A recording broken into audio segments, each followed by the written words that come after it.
Hey, welcome to Cakes by You. Today we're making a mini 3-tiered cake, and it's going to be a wintry theme. So it's going to be a light blue base, and each tier is going to be snow-capped.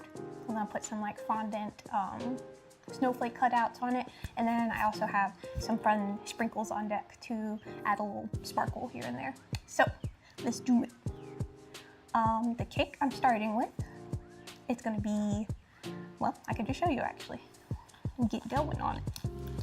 So it's gonna be buttercream, just with fondant, little extra decorations for fun. So on my base, I have a 10-inch cake board, and I'm talking mini tiered cake. So like, it's not gonna be like this. It's gonna be boop, boop, boop, and then it'll be assembled. So I'm starting with a vanilla cake and vanilla buttercream.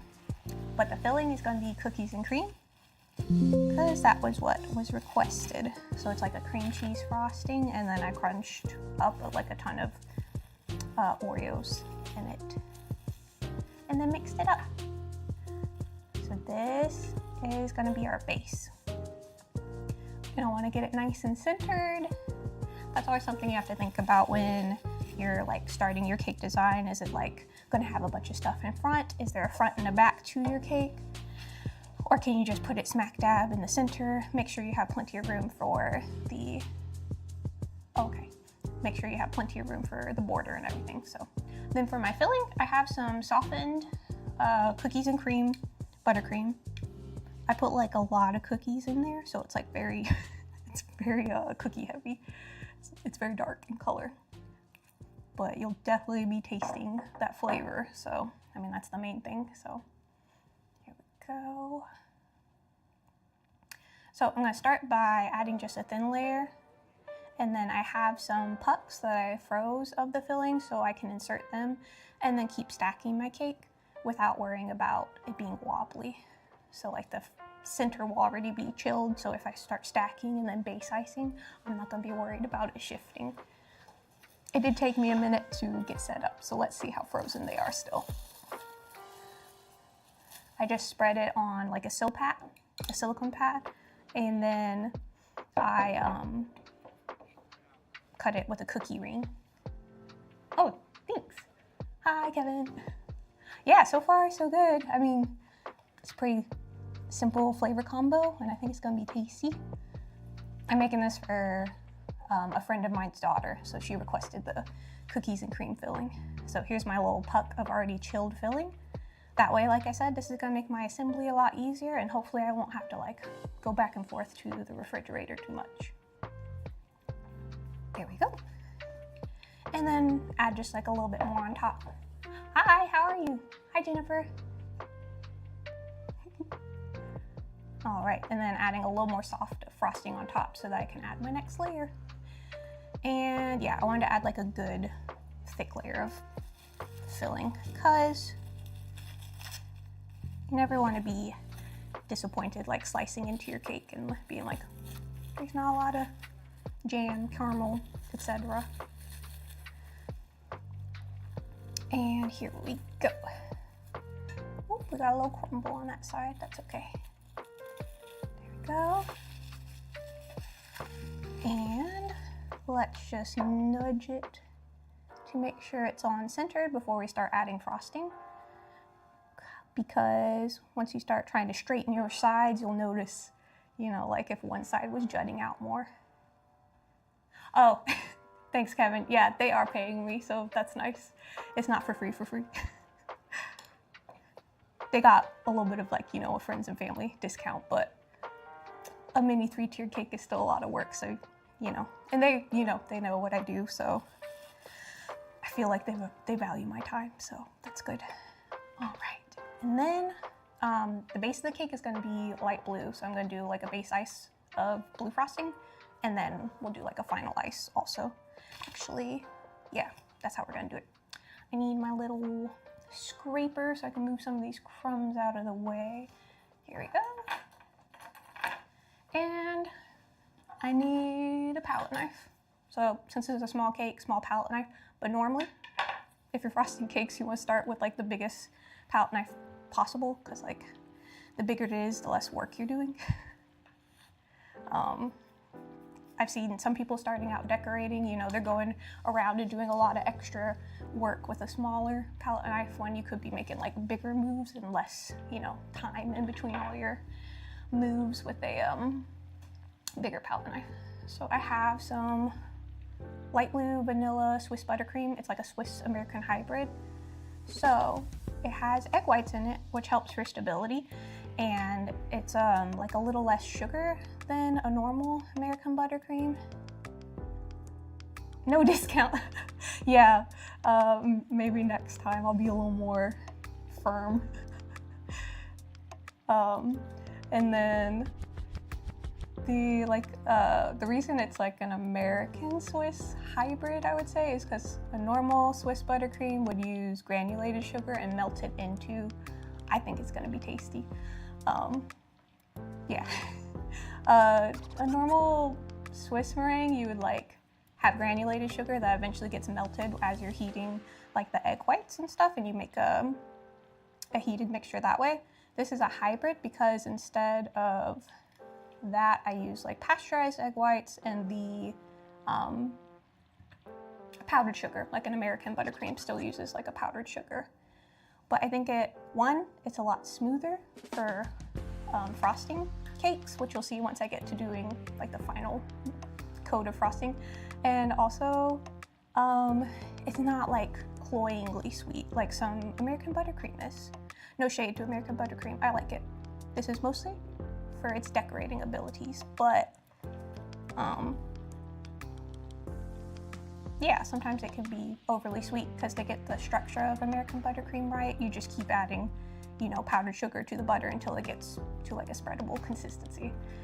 Okay, so that is like our crumb coat, or our base ice as some people call it. And then on separate boards, I'm going to move on to the second tier and the third tier, and then put them all together. Hi Dahlia. Welcome to cake streaming. All right, so I'm gonna set this aside. There we go. And then we'll start on our middle tier. So I'm starting with a separate cake board, and then this is a really tiny cake. So I'm doing the same process as I would with a full-size tiered cake, but it's gonna be like where I would normally use another full-size board under this. I'm using just like a cutout from like a greaseproof greaseproof paper plate. It's not gonna be very large, but this is gonna be enough to kind of disperse the weight of the second tier. And then it'll probably just have like one center dowel. When you're making a bigger cake, you know, you'd have the cake like this. And then the second tier, you would take, like after the cake is fully assembled on a second cake plate, you would put like dowels for support in your first tier, and then set that one on top with this plate still under it, so that like it disperses the weight, and the weight of the second cake is actually being supported on the dowels instead of mushing down on your bottom tier. So yeah, so slightly different process here just because it's smaller. The weight isn't as much of an issue with this cake. So let's see. The weight isn't as much of an issue. But you still have to make sure that this little cake plate is gonna stay on this one while I'm decorating it, because I don't want this to shift around while I'm trying to smooth it out. So here we go. Similar to last time. Get some buttercream and pull out our other tiers. And if you're just joining us, we're making a mini 3-tier cake. It's gonna be winter themed. It's actually gonna be frozen themed, but on stream, I'm not gonna add all the like little characters and stuff because that's gonna take more time, but it's gonna be a cute winter themed cake. All right, get out there, plastic wrap. Nudge it so it's centered and you can't see the cake board. And then press it down. All right. And then similarly, I have soft buttercream. This is cookies and cream buttercream, but it's like really loaded up with the cookie, so it came out like a little darker than normal. I don't think that's the opposite of a problem, I feel. It's a cream cheese base also. And then I chilled some pucks of my filling ahead of time so that they would be nice and firm and not shifting around. Alrighty, nudge it into the center. Here we go. Get that out of there. All right, and then since this is kind of firm, I gotta add a little bit more soft on top like the glue so that the little my top layer of cake isn't going to shift around. So we were talking about this one bakery I worked at before. We were talking about like terms, like we were trying to specify something, and someone was like, do you mean the top tier or the top layer of the cake? And they're like, the top layer. And they're like talking about, I think it was their boyfriend at the time, but now she's married. She was talking about how her husband was trying to describe something about a cake she had made.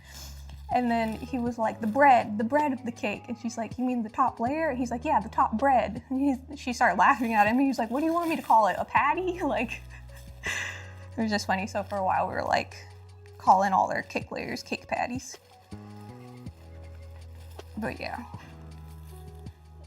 Ugh, I no longer work at that bakery, but she's still decorating cakes too. So it's fun to creep on her Snapchat sometime and see her decorating also. All right, so this is gonna be tier number 2, and here's tier number 1. Boop.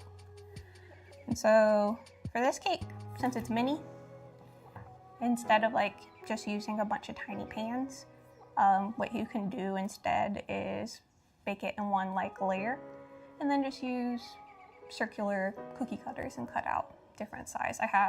This is actually the largest size I have, but I have cookie cutters. This is the largest circle cutter, or fondant cutters, whatever they are. And then just kind of size down for each consecutive tier. All right, now we're gonna base frost this one as well. And get me some blue frosting. Typically you wanna base ice in whatever color your like final ice is gonna be. That's a bit much. But like if you're gonna put a thick layer, it doesn't really matter.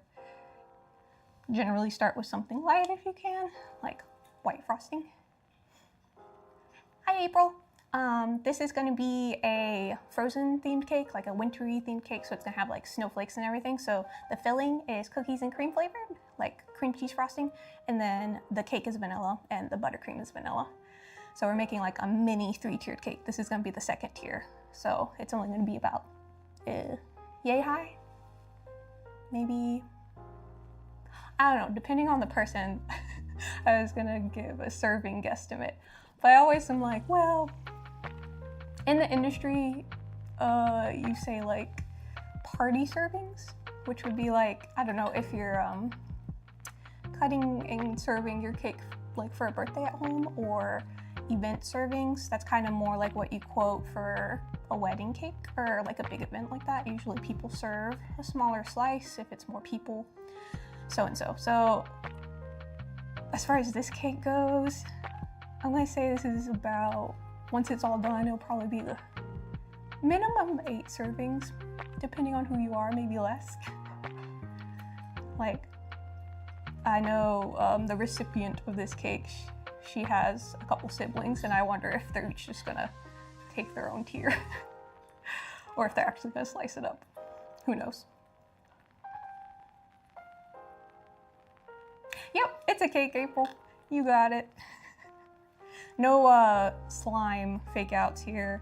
I don't know if y'all have seen like those videos where it looks like somebody's making some really nice toast or something and they're spreading jam on it, and then like they smush it all together because it's like a piece of slime. I'm like, ah, they got me again. It's infuriating. Because like the toast will even look like it has little toasty marks, but it's just because they like, you know, dusted some color on it. Yeah, it gets me good every time. All right, so sloppy base ice job, And then the final frosting will be obviously more pretty. The design, oh, I have a sketch of the design I could show you guys. Each tier is going to be light blue, and then it's going to have like a sort of snow-capped effect on top, like a little sort of scalloped white top on top, piped on and then smoothed in buttercream. And then I'm going to make some fondant cutouts of some snowflakes. I have these really cute fondant cutters, like stamp cutters. And then just some added details here and there for sparkles and flair, 15 pieces of flair. Okay, and set this aside. Use my little smoothing tool.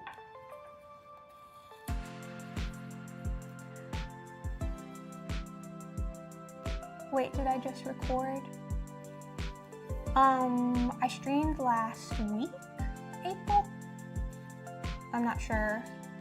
Like, I just started recording this session, so this whole session is, I wasn't sure what you meant if I just recorded. But yeah, I'm streaming on Twitch and on YouTube currently. This is kind of new, so I'm still getting like my stream set up just right. So welcome if you're here for the first time. Okay, so this is gonna be tier number 2. I'm gonna let this sit and start on the 3rd tier. Okay, let me just put that right there. Nudge this out of the way. And the tiniest tier. So this last tier, I cut out 2 sets of it. And we're gonna do the same thing like we did for the 2nd tier, where there's like a tiny cake plate underneath it. So we're gonna fully assemble this cake and then slide it off of this larger cardboard circle with the tiny cake plate under it, and then place it on the tiered cake. The cake looks better? Oh, thanks. Cool. So dab of buttercream to stick it on here. And then a dab of buttercream to make sure the cake's gonna stick on this little cake plate. There we go. Alrighty. And the top tier is gonna be so tiny and adorable. That's the one challenge with like miniature cakes, is when you're going and like smoothing with your cake scraper like this, you can't press super hard or else you're gonna like start shoving your cake around. So you have to kind of have a gentle touch while still applying enough pressure to get like a nice smooth finish on your buttercream. Okay, so the top tier is basically gonna be the size of a cupcake. It's gonna be pretty tiny, so let's start here. And your sister's sitting on you. I hope she's not squashing you like your legs are falling asleep. Here we go. So first here, then just a tiny dab of soft cookies and cream buttercream. Yeah, it's like deja vu. We already did this 2 times. But in case you just got here, that's what the filling is. And there we go. I made a little puck of chilled buttercream so I could just pick it up and plop it in the middle. Oh, come here.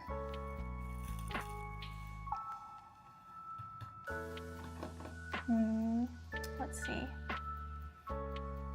And here we go. Oh, dropped it. All right, there we go. Cookies and cream and vanilla. And this one, I guess, this one will be kind of tall. Ideally, when you're making a tiered cake, you want each of the, unless it's like a stylized look, you want all of the tiers to be the same height. So I think we did pretty good on the first 2 tiers. They're about 3 inches tall. So we want this one to be around the same. So this is chilled. I'm adding a little softened buttercream on top to attach the top layer of cake. And this one looks really tiny, but it's like we want this one to start out tiny because once I add the outer layer of frosting, I don't want it to end up being the same diameter as the second tier. You want to definitely have like a distinction between the tiers as far as their diameter goes. Yeah, the filling was chocolate and Oreo, sorry. I might have forgot to say that the second time. It's like a cream cheese frosting, and then I've crushed up like a ton of Oreos in it too, so it smells really good actually in here right now. If you like Oreos. Or cookies and cream. Cookies and cream used to be one of my favorite flavors of ice cream. My sister, I have a bunch of sisters, but my sister was always a mint chocolate chip girl for a while. Okay, so I just want to nudge this and make sure that it's kind of like lined up and no side is sticking out more than the other.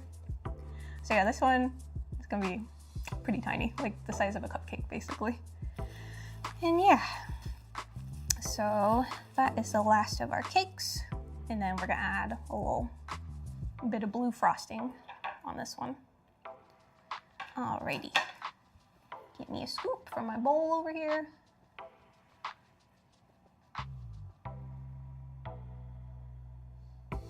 Oh, ice cream? Yeah, ice cream would be good with this. I do love an ice cream cake. I don't really make them ever because a lot of the cakes I do have a lot of details. Like typically I make custom decorated cakes like this one. And if they have a lot of details on it, it's gonna sit out of the refrigerator while you're working on it for a little bit of time. So I feel like you would have to work really quickly if you were making ice cream filled cakes. Because otherwise your ice cream would start to melt while you're adding all your decorated details. Or like a carved cake. I don't think you could do like a carved cake with an ice cream cake, although ice cream cake is fire. Okay, this one I'm having to be like kind of gentle or else I'll kind of topple the whole thing over. So we just gotta add it a little bit at a time and then smooth it out. And then I'll go back over like I did with my first two tiers and make a just kind of light first covering or base. Some people call it base icing a cake and some people call it crumb coating a cake. Oh, sorry, April, I didn't mean to confuse you. There's no ice cream in this cake. I was just saying hypothetically, like if I was to do an ice cream cake. Yeah, there's no ice cream.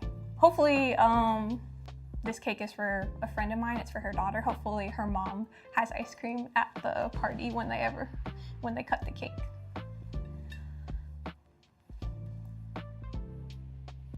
So yeah, I don't have the ice cream currently. Ice cream does sound good right now. Oh, so last year,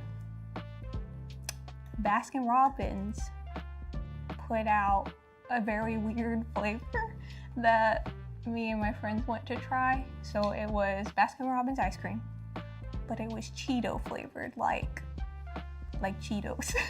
You know, puffy cheese flavored corn snack. So it was like white and orange swirled ice cream, and it had like sort of a sweet cheesy flavor to the ice cream, but then it actually had little cheese poofs in it, and they were covered in chocolate, which you would think would keep them from getting soggy in the ice cream. They were a really weird texture. We just kind of tried it for fun since it was a novel flavor. It was not one that I would order again, that's for sure. Let's just say that. Well, the ice cream itself wasn't bad, but the little Cheeto poofs were like weirdly chewy, like it felt like a weird piece of pasta almost. That doesn't really make sense, but whatever.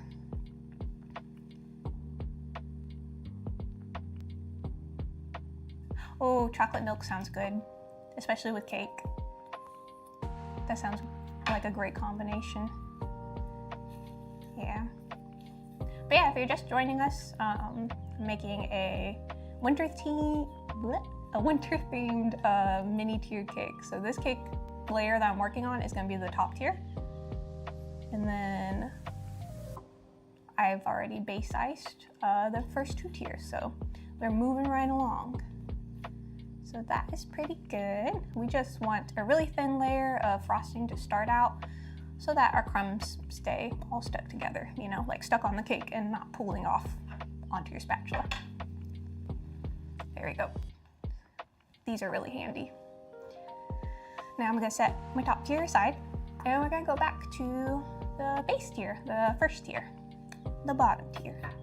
Here we go. But first I got some crumbs over here, so I'm gonna grab that. Now that we're past the sort of crummy stage of this endeavor, and keep my work area tidy. I don't know if y'all have seen Ratatouille, but I always think about that bit from Ratatouille where the girl who's training the main character, Linguini, she's like, keep your station clean. So anytime I'm wiping down, even at home, like if I'm wiping down the counter after cooking, or like while I'm cooking, I'm always like, keep your station clean, or I will kill you. Yeah, she's badass. Colette, I think her name's Colette. I love Ratatouille, it's so cute. All right, so now we have our base frosted first tier, and we're gonna make a nice smooth final layer of frosting on this. So for that, I have my handy dandy piping bag. It's full of blue frosting, and it just has like a basic round tip. Can you see that? Yeah. So it just has a basic round tip, so I'm gonna go around and put like a nice even thickness layer of frosting on here. And then we'll smooth it out. So I'm gonna get my smoother on deck, so I'm ready to use it. So I'll probably like switch between this and my palette knife, which is right here. Alrighty, so I'm gonna start from the bottom and then work my way up and just put like a nice even layer of frosting over the whole thing. Here we go.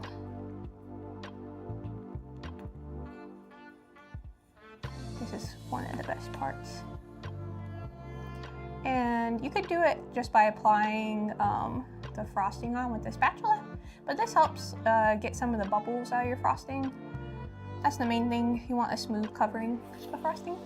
And like after you mix your buttercream, you also want to mix it by hand a little bit and knock some of the air out of it, because when you're whipping up your buttercream initially, that puts a lot of air into it to make it fluffy, but you don't want gaps. So when you're applying it with the buttercream, or sorry, with the piping bag, this gives you a nice start to have like a nice smooth finish. Like it helps, since this is already compact and it's coming out, you can have less bubbles that way than if you're like kind of plopping it on in different pieces. And the top doesn't have to be super thick, because I'm gonna come back to this layer. I'm gonna add like a little snow-capped looking design on it. After I finish smoothing this out, I'll show you the designs that I doodled up for my friend. It's kind of cute. I had made a couple different options for her so that she could pick what she wanted. Let's see, can you see on this side, perhaps? Right. So her daughter's pretty young, and she had said that she wanted a tiered cake, but her mom was trying to explain, you know, tiered cakes are like for big parties and lots of people, like that would be way too much cake for us. But she wasn't quite understanding it, so she approached me with like, what do I do about this? And I was like, you know what? We could make a mini tiered cake, which sounded so fun. I've never done one, but I'm like, that's perfect. That sounds like a fun little challenge for me. So I mean, it's the same process if you're doing a big one as a small one, except for there's like less stress involved because the cake's not as big and unwieldy or heavy. So on this side, you can see there's like, maybe you can see, yeah, you can see.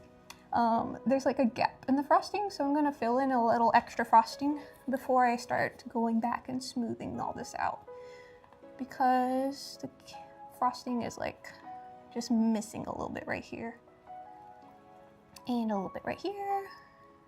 So I'm gonna go ahead and add that instead of trying to smooth it and then adding it after I've already smoothed it some. You kind of want to like do it all at once if you can, so you're not going back and forth, like smoothing it and adding more frosting and smoothing it. You just want to do it all in one go if you can. So here we go. This is my buttercream smoother. Also, it's like a bowl scraper because the other side of it is rounded. These are really handy. They make metal ones too, and you can get like a nice crisp edge with a metal one. So that's looking pretty good. I want to get like on eye level with it to make sure that my sides are going like this and not like that, or like out at the bottom. And so far so good. I think that's I don't know. What do you think? Yay? Nay? Yes or no? Yeah, I think it's looking all right. That is one challenge with tiered cakes, is if the angle of your buttercream, like if it angles in at the top or at the bottom, it's more noticeable when you stack 3 tiers on each other, because your eye is naturally kind of looking for like parallel lines. So just if you have 3 cakes stacked on top of each other, your eye is naturally kind of going to be comparing them. So you want to be sure that your sides are nice and straight. We used to call, so like if your sides sort of tilted in at the top, we would call that a volcano, because it's kind of like this. And then if they tilted out at the top, we called that a top hat. So we'd be like, your cake's top hatting a little bit, you might want to smooth it out more. And sometimes it's easier to see from far away. So like if I'm right up here, I'm like, oh yeah, that looks good. But like if someone's across the bakery, they might be able to see a little bit better. Hi, Anna. Okay, so that's looking good. And then I'm going to sort of gently smooth out the top, but this cake is also going to have a snow cap design. Oh yeah, I said I was going to show you guys that whenever I finish smoothing it. So there's going to be a detail on top, like so. It's going to be like a sort of scalloped white frosting design, and then the top will be white, so it looks almost like a little snow-capped mountain or something. So here's one. I did a doodle on my iPad. Let's see, can you see that? That's better. So yeah, it's gonna have like a little white snow-capped design on top, and then it'll have, it's a little hard to see, but I'm gonna make some fondant cutouts also of these little snowflakes and put them around, and then put some like little sparkles, and yeah, so that would be pretty cool. Okay, so normally if I wanted to get really sharp corners on top, I would wait till this chill and then kind of shave off the top, and then that would get a nice smooth finish. Since I'm adding more stuff to the top, the little white snow cap I mentioned, it's gonna be like, I'm gonna add more stuff on top of it, so I'm not worried if there's like a little bit of imperfections on top. So I could use this or this, it doesn't really matter. Just gonna get some of the extra off of here. And that's another big part of cake decorating, is like knowing which battles to choose, knowing where your time is best spent. So like if you're making a cake, like say I was making this cake and it's gonna have all these piping flowers on it, I don't have to spend as much time smoothing it out and getting the perfect finish if I know that there's gonna be a lot of added details in my design. So if you're making like tons of cakes during the week, yeah, you know like what you need to spend more time on and what you can, you know, zip through. This one, I made sure to get this side all nice and smooth because I know most of that's gonna be visible, so I don't wanna have any little bubbles or pockets visible on the outside of my cake. So yeah, and then I'm just gonna pull over this little, you can kind of see there's like a raised edge here, so I'm gonna pull that over as well. Boop. And then go around a smidgen like that.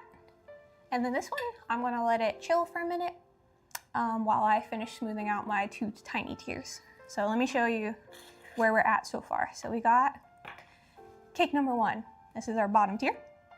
And then we got, slide you over just momentarily. We've got cake number 2. This is our middle tier. And then we got cake number 3, the little teeny tiny baby cake.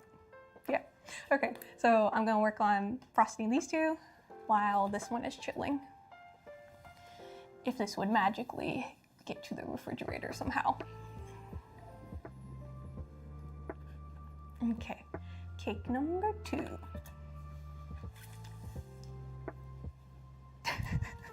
Hint, hint.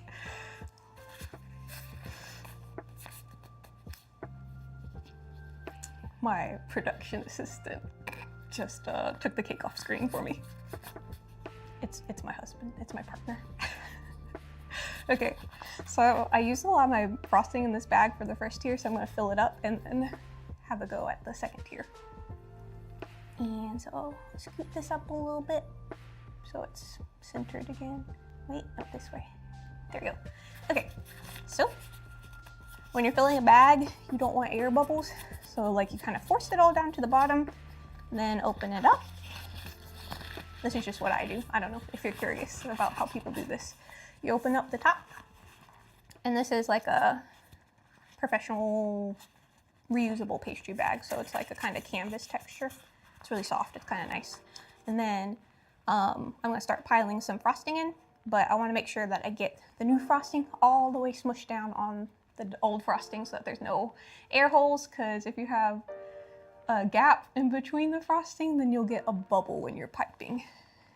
Which for this design won't really be so much of a problem, but if you're piping like, say, a border and you're trying to get all your little piping segments to be really consistent, and you have what we call a blowout, like when there's a bubble that comes through your piping,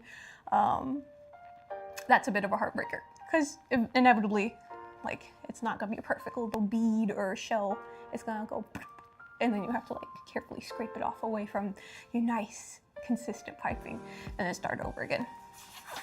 So not a big deal right here, since we're just putting the frosting onto the cake and then smoothing it out anyway. But food for thought if you're doing like a piping border. Ooh. Sounded like the old school bell to my elementary school. It was like the same sounding note. That's weird. I just hit it's like a metal cake turntable, and it makes a very loud ringing noise when I bump it. Okay, so if you're joining us, we did this with the bottom tier. We're making a nice 3-tier cake, and this is our middle tier, but it's a 3-tier mini cake. So this is the middle tier, and then we have our unfinished tiny top tier here as well. And the bottom tier is chilling, so this is our middle tier. And I did this earlier. I'm doing the same thing with this one that I did with the first tier. I'm gonna go around and put a nice, smooth kind of, see, did you hear that bubble pop? It went poof. That was because there was like a gap in my frosting. I don't know if you could hear it on mic, but it makes like a little poof sort of noise. So just an even layer of buttercream around the whole entire cake. And it helps if your buttercream is nice and soft at this stage, because soft and room temperature, because if your buttercream gets cold while you're smoothing it, it's harder to get a even smooth finish. It'll be, you know, having streaks or sort of like texture to it where you don't want texture. So, and a little bit on top. And I'm gonna come back in with my spatula. It's like an offset one. Some people call it a palette knife. It's not like that kind of spatula, it's like a frosting spatula. And my little cake scraper. This one is a Deco Pack. Deco Pack has a bunch of different kitchen and cake decorating type utensils. It's like a big company. In the States, it's not. I don't know if they're like global or not.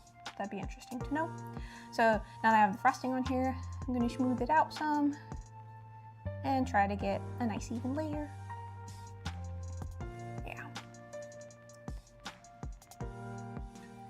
And I'm really excited about the decorating part of this because I found some really cute sprinkles that were on theme. And it's at a store nearby and I hadn't seen them there before, so I was like, ooh, how exciting. I do love sprinkles. We had a big sprinkle wall at this bakery that I used to work at. It was very pretty. And by sprinkle wall, I mean that my boss had put up a bunch of shelves, and then all of our sprinkles were lined up along the wall, so it was very pleasing to look at. Everything was arranged by. So it would have been extra satisfying if everything was arranged by color, just because, you know, vibes. But they're actually more logically arranged in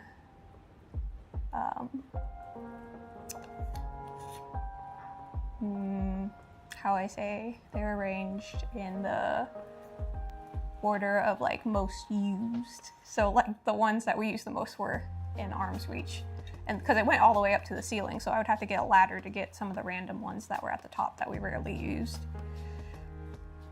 Like I think like a lot of the holiday sprinkles were up top, because like we only used the Halloween themed sprinkles like once a year pretty much. So we didn't need them to be at arm's level all the time. But yeah, I feel like there's like such a bigger variety of sprinkles now than there used to be, which is exciting. Some of them are expensive though. Like if you get like designer sprinkles, like they have metallic ones or like big giant ones, those get pricey. I don't think people realize how pricey they get. Or if there's like custom shaped ones, you can make your own sprinkles at home. It's sort of time consuming, but you can do it. I say sort of time consuming, it's very time consuming.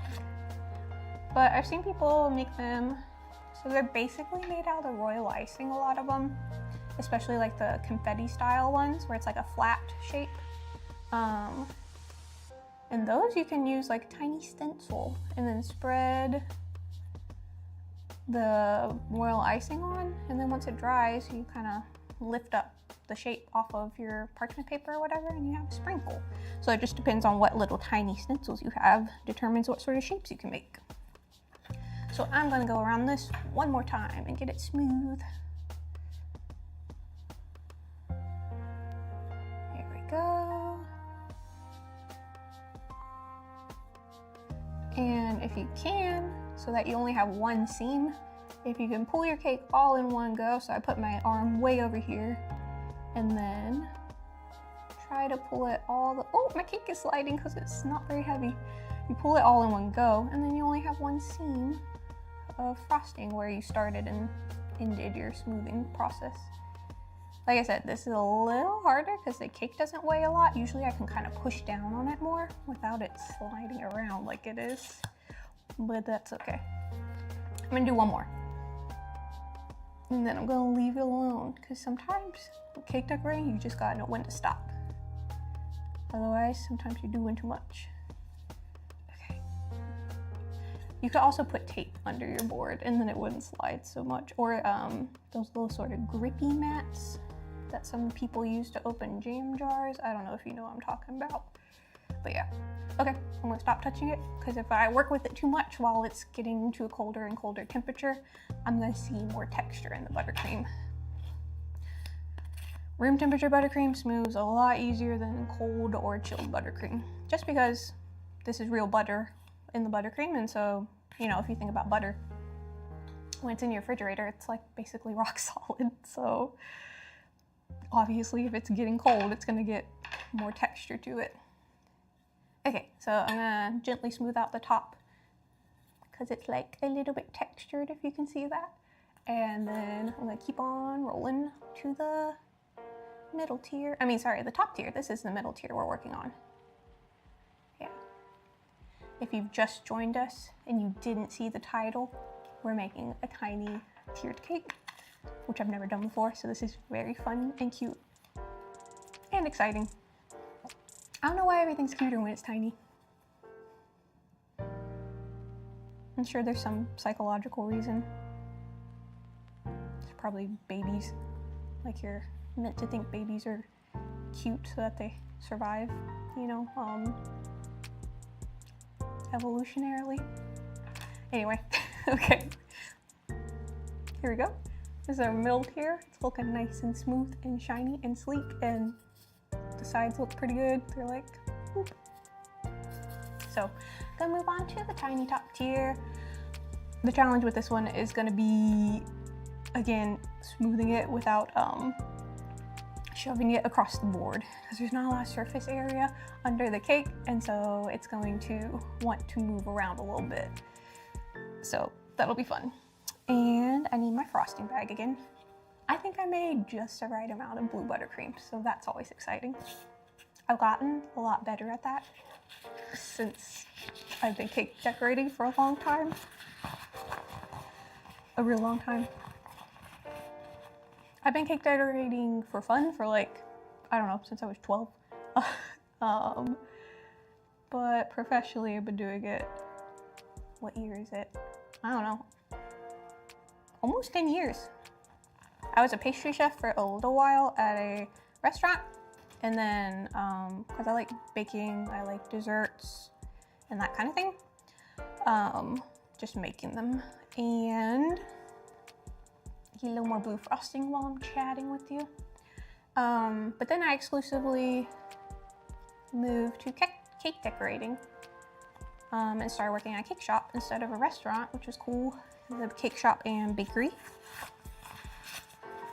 Because whenever I was trying to decide what I wanted to do with my life, which is always fun and not stressful at all, I was like, well, I love food. I mean, who doesn't?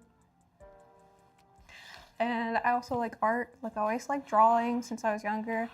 I was like, what combines food and art together? Desserts, plated desserts, but even more so, cake decorating. So here we are.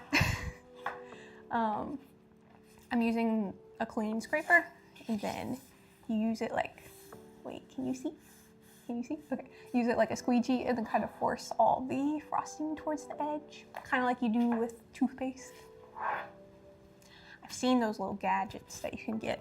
I think they're unnecessary because you can just do it like with the corner of your table or something, but there's little gadgets that keep all your toothpaste squeezed into the top of the tube or the bottom of the tube. Would you consider the part where it comes out the top or the bottom of the toothpaste tube? Funnily enough, now that I'm saying this is very toothpaste colored buttercream. It's not minty though. That would be, I mean, it would go fine with these flavors, but I do feel like mint is definitely an acquired taste. Not everybody's here for mint or mint chocolate combos. I'm speaking from experience. In high school, I used to make little like chocolate lollipops for friends and bring them to school because that was like a fun craft me and my sisters did during the holidays. But you could also get like mint flavored chocolate around the holidays, like those little candy melts and stuff. And when I would go to pass them out, I would like ask people like, oh, do you want chocolate or mint chocolate? I always had a handful of mint chocolate ones left over at the end of the day. So yeah, I'm pretty sure mint's not always as popular. Also, when I was running, so I ran my own business for 2 years before we moved. I was in Virginia and I was running my own custom cake business. It was awesome. It was really fun. That's why I'm doing this now online, because I want to keep decorating. But anyway, mint was a flavor that I offered for cakes and fillings. Nobody, for 2 years, no one ever picked it.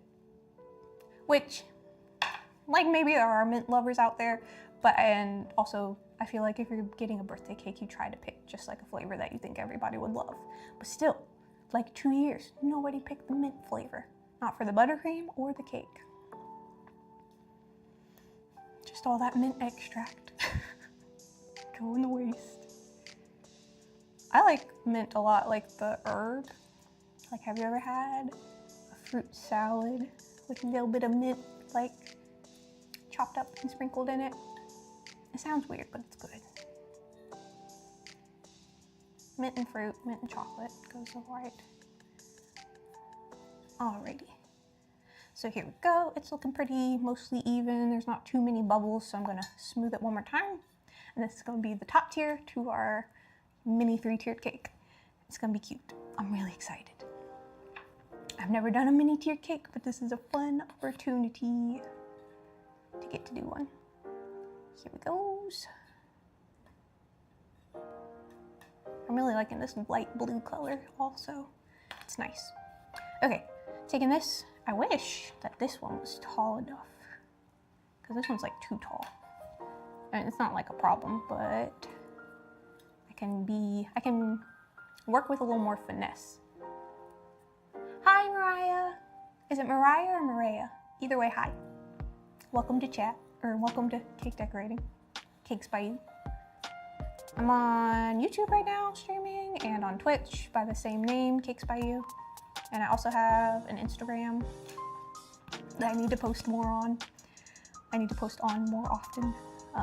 That one is probably in my details, but if not, it's at cakes.byu on Instagram. And this is actually like the first time I've been streaming, or the first time I have streamed on Twitch, so this is new for me too. I've only streamed on YouTube a couple times, so I'm still getting into the groove of things. The first time I streamed, I was like, okay, I gotta remember to like look and see if anybody's there, because sometimes I'll get so into the cake decorating, I'm like, oh no, somebody tried to say something in chat. I don't want to miss anybody, because it's kind of fun just to chat and yap. Otherwise, I'd just be sitting here talking to myself, which I do a lot anyway. I spend a lot of time alone right now, which like isn't a bad thing or whatever, but I do be peeping to myself. Like even when I'm at the house alone, I'm always like, I don't know, singing or peeping. And by peeping, I just mean like sometimes I'll just talk to myself when something silly's going on. Not like all the time, but like if I drop something, I'm just like out loud will say like, oh, rats. You know, nobody's here. No one's here to hear me say rats. It's just me. Me and my plants.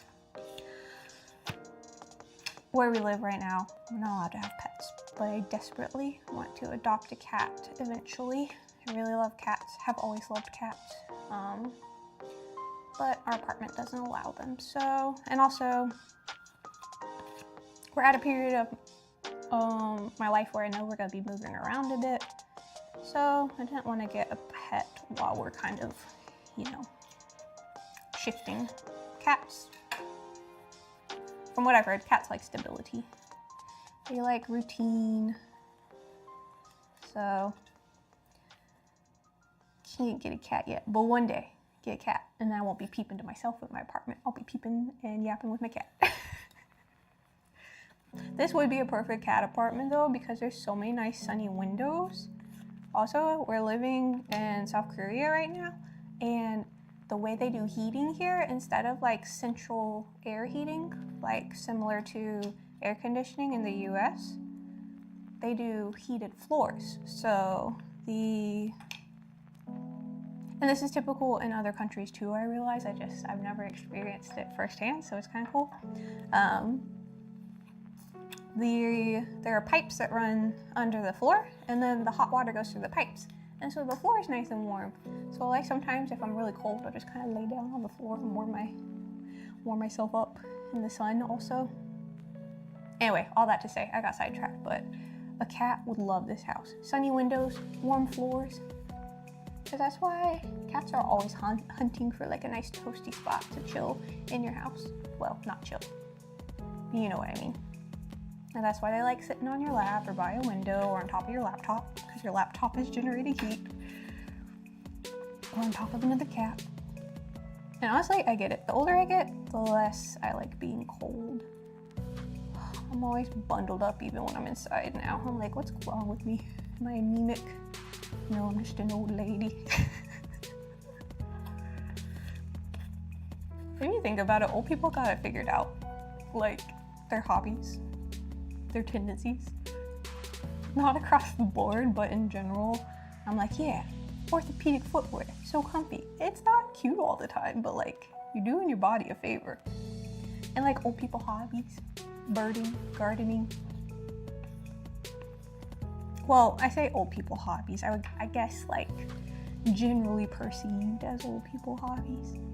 Birding and gardening, collecting things, sewing and knitting and crocheting.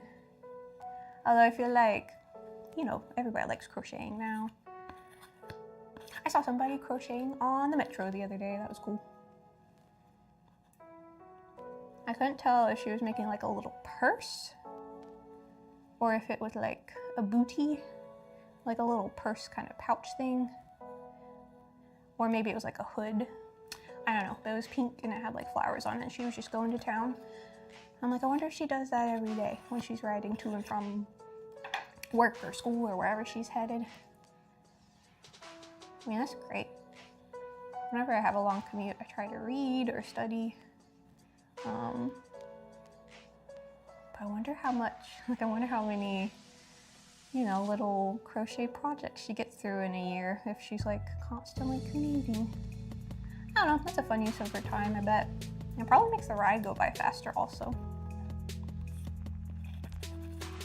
And over here, it's always nice and quiet on the train, generally. There's not usually a lot of chatter. So you could just have your headphones in and be chilling till your stop. Okay, this is the top tier. And then I need to start back on the bottom tier and put the top frosting layer on. Okay. So yeah, I'm gonna finish smoothing out this top tier of our Mini-3 tier cake, and then I'm gonna switch back to the bottom tier and start adding the scalloped, like snow-topped border on top. It's gonna have a scalloped edge and it's gonna be white, so it's gonna look like a cute little snow cap on top of the cake, because this is gonna be all wintry themed. I mentioned earlier, it's like, technically it's a frozen themed cake, but on stream, I'm just gonna do the winter part. The other part will come later because I have to make like a little topper and it's gonna be hard to see. I was making Animal Crossing figurines on stream the other day for the first time, and it was fun and I was having a great time, but they were a little hard to see because they're like miniature, so I realized I need to just make the bigger parts of stuff that people can actually see. Old people, I highly resemble that remark. Hi, Jeff. Yeah, I bet. Yeah, me too. I always make fun of my husband for being an old man in certain ways. It was especially when he got into this one. So they're more popular now, the Hokas, but at first, the only people I saw wearing Hokas around, those shoes, they're very wide and very comfortable. But the only people I was seeing wear them around were like older dad types. And I was like, wow, you're really leaning into it. Okay, we got the top tier done. So this one's looking really good. And then now I'm going to switch back to the bottom tier. First, I'm gonna wipe down my station a little bit and get it tidied up before we move on to the white frosting, because I don't want a bunch of loose blue frosting to get to the other stuff. So yeah, we are going to switch gears and go back to our bottom tier. But it looks nice. Like, I love how the light is kind of glistening on it. It looks so smooth and glossy. And this is like all buttercream. So I feel like in cake decorating, there was a moment where everybody swapped to fondant because they're like, I want a smooth cake. But it's like, you can get a nice smooth cake if you know how. Like, it's a skill that you have to practice or whatever. But like, you don't have to have fondant to get a nice smooth finish on your cakes.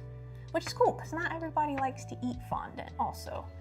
And buttercream, honestly, is more delicious. There we go. And fondant's more expensive per slice generally. Like, if you're buying a cake from a custom cake shop, you can expect to pay more for a fondant cake. Again, it's a specialized skill to apply fondant to a cake and do it well. So like, it makes sense. Any pricing on like a custom designed object, like, there's a reason behind it. But all that to say, I'm glad that buttercream is back. You know, I feel like fondant has its applications, and fondant covered cakes are still really nice, and for a variety of reasons, like especially if you're doing like a lot of floral wire on your cake, fondant helps things like stay anchored into your cake. There's a lot of reasons to do a fondant cake. I'm just saying, like, I'm glad that buttercream cakes are back. Especially like those, I don't know how much cake content any of you in chat watch, but the what do you call it? Vintage, like people call it vintage buttercream now.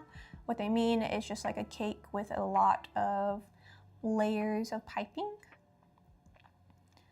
I'm so glad that those are back because those are so fun to put together and they look so dreamy if you do it right. I feel like a big problem, like the reason people got turned off by excessive piping is often color choice. If you pick like really nice colors that go together and it's not always like harsh, crazy primary colors, I feel like it can come together nicely. Like it doesn't have to look grocery store. Also, not hating on grocery store cakes. They serve a purpose and a place in my heart. I applied, this was when I was younger, like maybe 20s or late teens. I applied like 2 or 3 times to be a cake decorator at Publix and they didn't hire me. Heartbroken. Oops, sorry, I smacked my microphone. Forget it's down there sometime.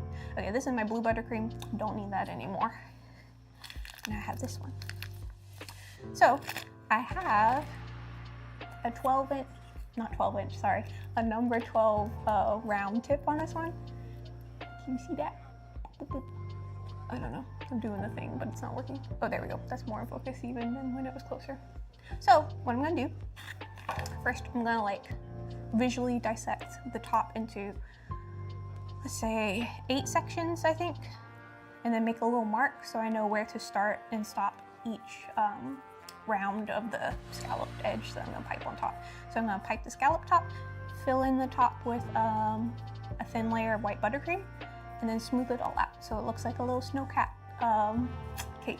I'll show you the design in case anybody here didn't get to see it earlier if you just arrived. I drew a couple different designs and this was the base of the cake that she picked. This is for a friend's daughter. So I did a little drawing. You can see, it's hard to see the snowflakes, but if you're just joining us, this is what the design we're going for is gonna be like. All right, so I'm going to just quickly dissect the top for a minute, like visually.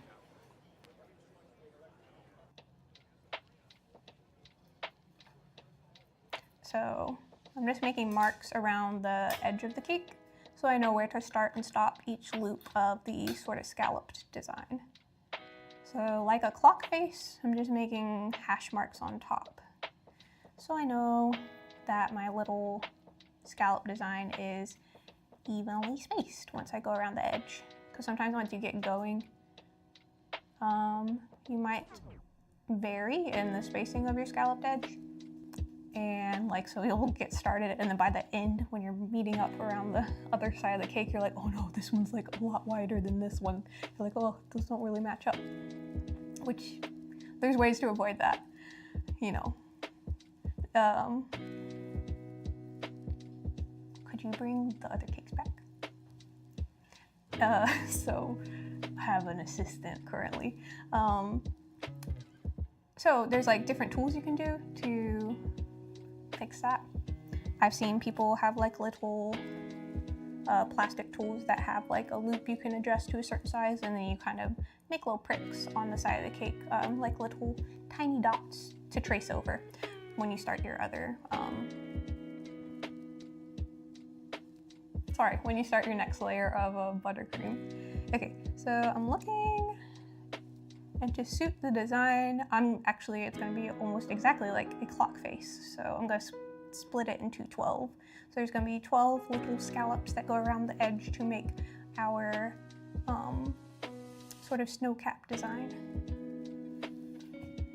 Thanks. All right, my cakes magically reappeared off camera, but within arm's reach. I love when that happens. Okay, so we are just about done with this part, and then we're gonna get to frosting with some white frosting, and the design is really gonna start coming together then. So here we go. Oh, speaking of orders of operation for this cake, if you're just joining us, it's gonna be a 3-tiered cake. So I have to decide right now, since there's gonna be buttercream on top, should I go ahead and place my second tier and then do the white buttercream like up to the edge of the cake, or should I make the layer of buttercream first, of white buttercream and then place the second tier. So here's our second tier. I'll show you what I mean. We've got our second tier right here and our top tier. So bottom, middle, top. Let me see if I can pick this up without putting my thumb in it. Here we go. So it'll be like ba-bam and the ba-bam. It's gonna be so cute. And let's see.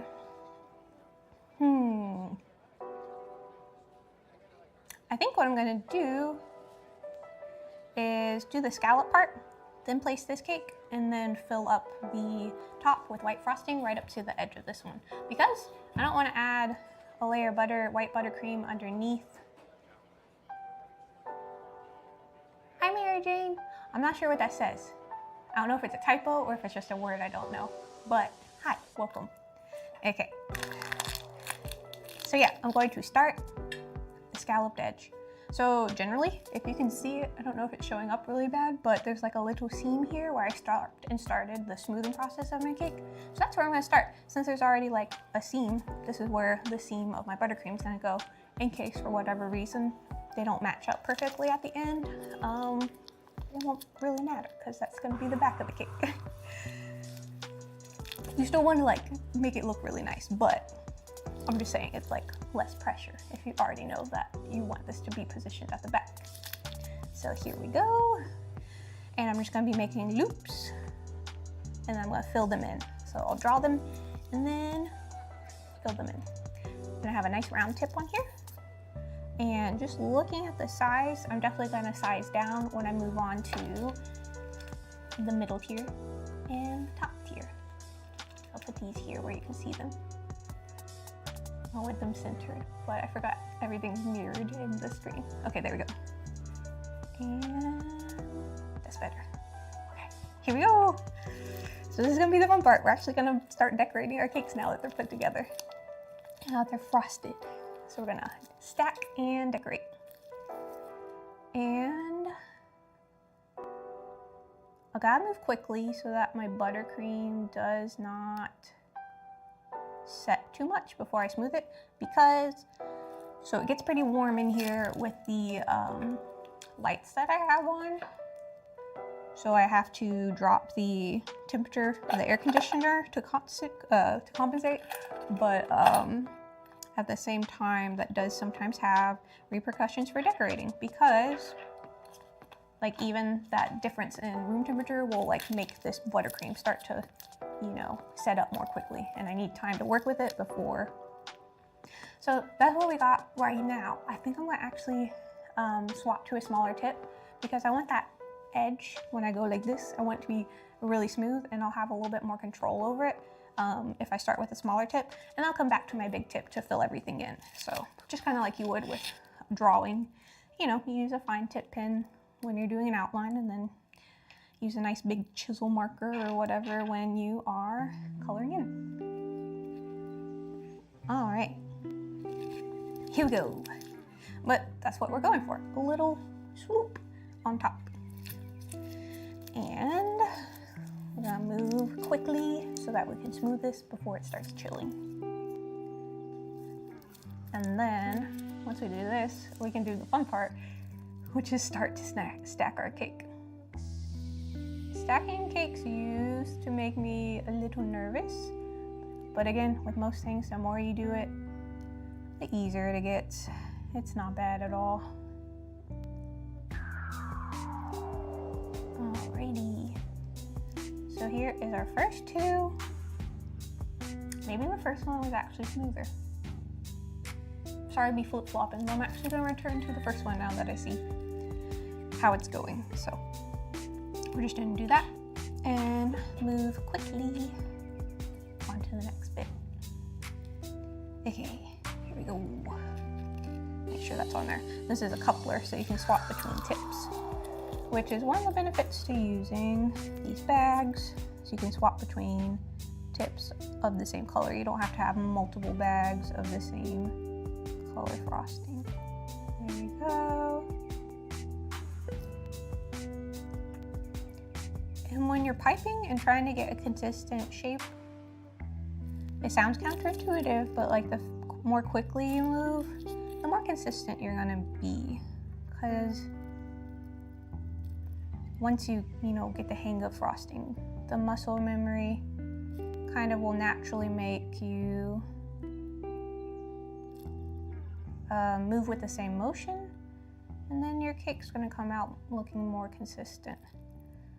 Okay, and now we just got 2 more. I'm gradually coming around the edge of the cake, and I'm about to meet back up with my first little go around, which is good. And I'm paying attention to the little hash marks. Is it hash marks or hatch marks? The little marks that I made on top of the cake. Okay. And voila. So there we go. We got that, and now we're gonna fill in the sort of gaps. If there's like a gap from where it reaches the top, I'm gonna fill that in. And then we're gonna smooth it into kind of one layer of frosting, so it looks like a little snow cap on top of our cake, like a sort of cartoony snow cap mountain. Okay, looking good. We want them like about the same thickness because that'll make smoothing better and easier. And filling in around the top a similar sized ring. Alrighty. And now anywhere that you see some texture, I'm gonna just go over it and try to smooth it out a little bit, so it kind of looks like one continuous blanket of snow. And it doesn't have to be perfect, since it is snow, but you want it to look nice. You want it to have a polished finish, so that's what I'm going for. All right, I'm gonna smooth down these tips and account for the little gaps in the frosting. So I'm coming up just to the edge of each scallop that I made, because each scallop already has a defined edge. So I just want to smooth the rest of it out nicely. And I need a little bowl, or just like a scraper, to put my excess frosting on. And then if I need it, I can put it back in the bag if I start to run out of my white frosting. So that's that. Alrighty. So this shouldn't take too long. And then we're gonna repeat the process after we stack our second and third tiers on top. This is gonna be fun. It's coming together nicely already. That's the part of the process that's fun for me. I love it. Obviously I wanna represent my products well or whatever, but like when a cake really just comes out looking exactly like my concept sketch, it's very satisfying to look back and forth and be like, no, I made that sketch before the cake, and this is just how, true to form it was able to be.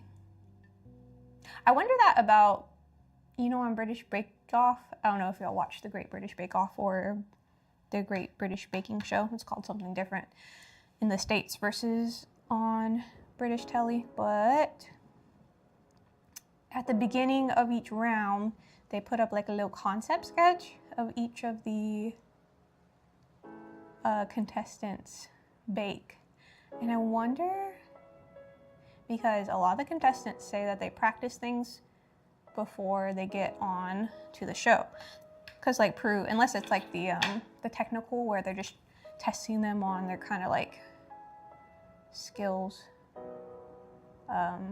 blindly. Often they'll say like, oh yeah, I practiced that at home like 12 times and it never turned out like this. So the little sketches that they do, I wonder if they make them before or after the finished product comes out on screen. I have to imagine that they make them after.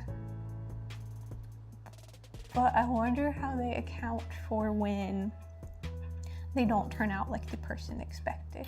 Because the drawings always look really nice, but sometimes, sadly, the little finished product, if something wasn't up to snuff or didn't turn out for the contestant, like it doesn't always resemble the drawing that they did initially. I guess they do them in post-production. That's the only thing that really makes sense. Yeah. Okay, so as you can see, I'm getting like a smoother finish on this part of the cake, and I just want each scallop to be mostly smooth. If it has a bit of a frosted edge, that's okay, but I don't want to like disturb the edge that I piped out because it has like a nice rounded appearance. So I mostly just want to get the surface, not the edge of each scallop. I'm saying that word a lot. I tend to repeat myself when I'm just kind of rambling like this, but that's okay. All right. And I think besides the top of it, I think it's looking good. I'm going to go ahead and place the second tier before I try to smooth this out, because inevitably if I shift things a little, I might bump it anyway. So I'd rather just smooth it one time instead of smoothing it and then bumping it and then smoothing it again. So I'm going to take my second tier and I'll prepare the bottom tier first. So typically when you're making a tiered cake, this is a mini tier cake, so like you don't have to be as worried about the structure. It's not going to be as heavy, and when this buttercream is chilled, it can support, you know, the weight of this little tiny cakes. I still want to put support. Normally I would put like 4 or like 5 or so dowels underneath it. This one, since I have jumbo straws, I might only need 1 because it's pretty small overall. So let me find, oh, I have them right here. So these are just like compostable, I think they're made out of bamboo straws, and I want to make sure that the height of this is exactly level with the surface of the cake. So to do that, for starters, I need something to measure the height of the cake to cut this to. So I usually take a little bamboo skewer and I'll poke it down in here to get the depth of the cake. So right here is where I need to cut. Oh, I forgot to ask, is the music working? Okay, cool. And then I'll cut, normally for dowels, I have these pretty serious looking dowel and PVC cutters, but I'm just cutting a straw, like a jumbo straw for this. So I only need my scissors. So, usually I'll take like a pencil and mark it, but since the frosting's on there, I can kind of see anyway, so. And I'm gonna cut this straw to the exact height of the cake, basically. It's not, let's see. It's not really hard to get through. It's almost like plastic, but I think it's made out of bamboo. Here we go, and try to give like a nice even snip. You want the top of this straw to be straight across, since that's what your cake is gonna be resting on. There we go. And then if, a lot of times when you make a tiered cake, you'll have one center dowel that goes down through all 3 tiers to kind of keep it sturdy for travel. Again, it's not so much of a worry because this is a mini tiered cake, but since this is so wide, if I want to add a center skewer for stability, I can fill this with buttercream and then the skewer is gonna go right down in the center of this. So that's kind of a bonus to using this for this type of cake. Different materials for different styles of cake also you'll find are appropriate. So for bigger cakes, wooden dowels are often used. I don't usually use the plastic dowels. 1, they're expensive, and 2, there you go. So it's a little higher than the level of the cake, which is good because I'm about to fill in with some more white buttercream. So instead of it being perfectly level with the blue part of the cake, I want it to be level with the white part of the cake because I don't want all the weight smushing down on the white buttercream. So it's like maybe 1/4 of an inch above the top of the blue. So that's good. Now that that's in place, I can go through and fill out some of this with my white buttercream.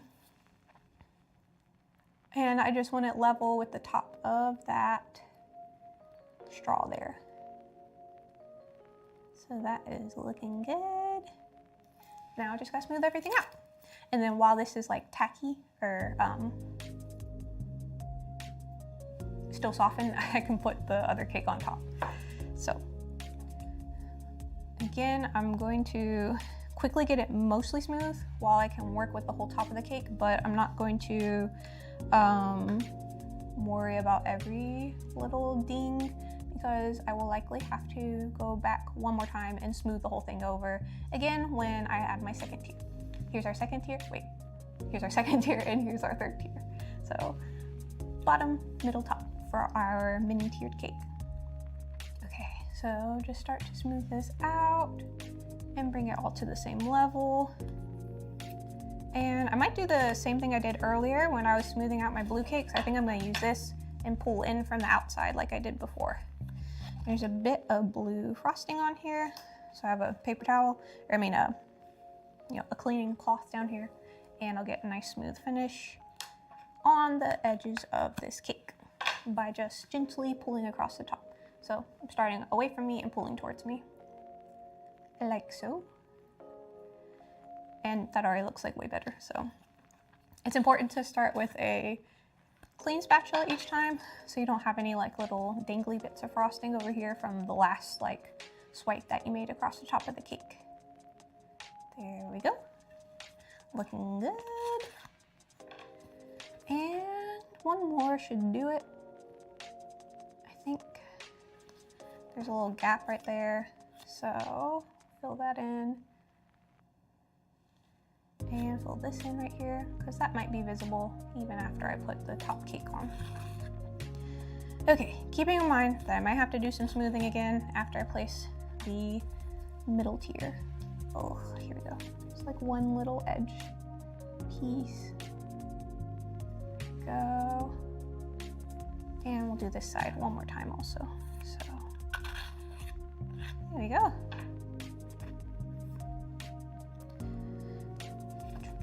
The one benefit to having metal ones of these is after you've used these a lot and washed them and scrubbed them multiple times, sometimes they'll be a little bit bent or warped. This one's still pretty good.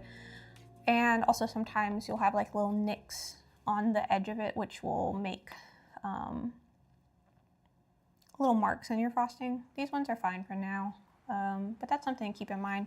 Like, it is good to invest in the metal ones. I have some metal ones, but these are more appropriate. The metal ones I have are quite tall, so the size of these is more appropriate for a mini cake.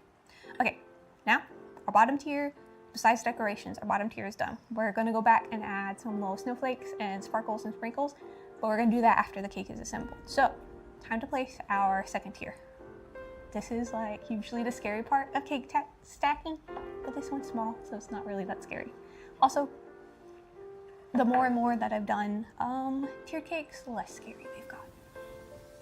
And that's true of anything, I think. Any skill that you're trying to practice. So, here we go. Put a little frosting in the straw so that the if I do a center dowel, it has something to grip into also. There we go. A little bit of soft frosting. And now I need a clean spatula so I can lift this cake up. Typically I would use a bigger one for a bigger cake, just so you have more surface area. So I'm going to take the one that I had earlier, the one that has like the end of it isn't tapered, it's just a regular spatula. And what you're gonna do, this one has chilled for a minute. Sorry, you can't see it. Let me lift it up. This one's chilled for a minute. I'm gonna go around and like break the seal of where the buttercream meets the cake plate. And I'm going to gently lift it and place it as centered as possible on this next tier. There's like a hair that like wandered into my mouth. Sorry, that was weird, but I didn't want to like touch my face and my hair with my hands, obviously. Okay, so to break the seal, I'm gonna go around with a little paring knife and just paring knife, or maybe this one, and slide it under the cake so that it's ready to scoop off in one piece and I don't have any cracks in my buttercream at the base. If you do have cracks, not a big deal, but if you can avoid them from the start, that's better. Also, I keep talking about this like it's almost like it's a tutorial. I know sometimes people are just watching this for fun, but this is like I don't know. I'm just going through like the thought process behind everything I do. I don't know if it'll come in handy later for you or not, but you know, just kind of letting you know what's going on over here. Okay, so I got the cake and it's on my tiny spatula, but I want it to be on this spatula, so I'm going to slide this one. Let me scoot up here where you can see maybe a bit better. There we go. Okay, so I'm going to use this spatula, lift it, and then try to set it down gently as possible.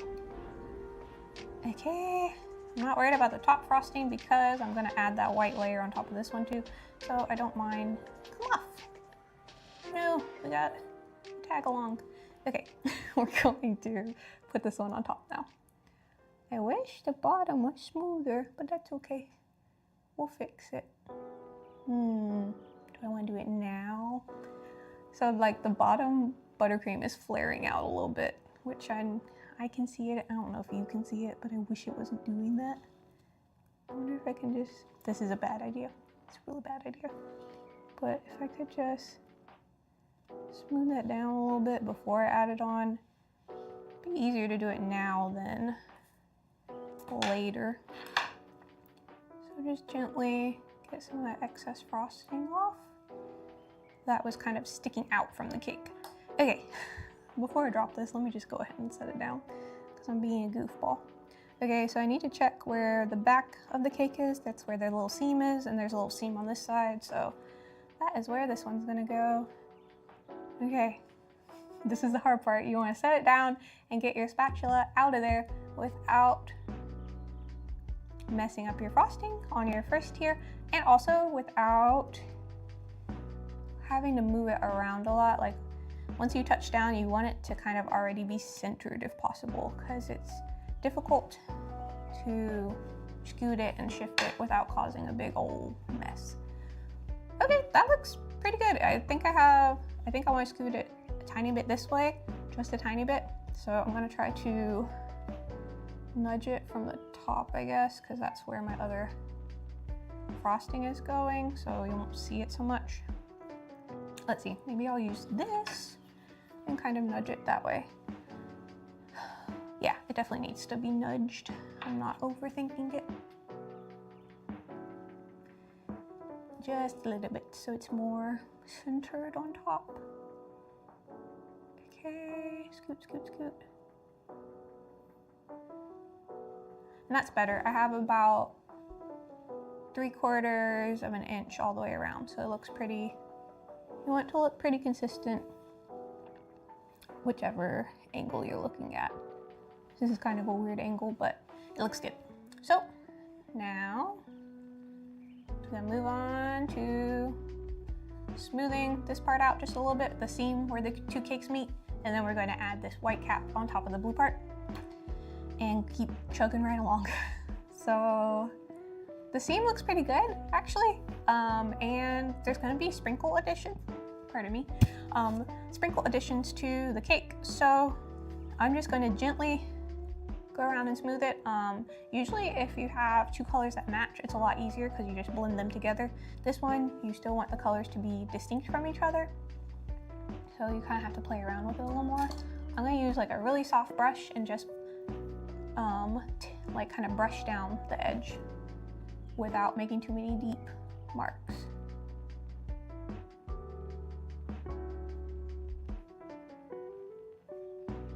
And if you need to, you can go back and fill in at this stage with a little piping tip.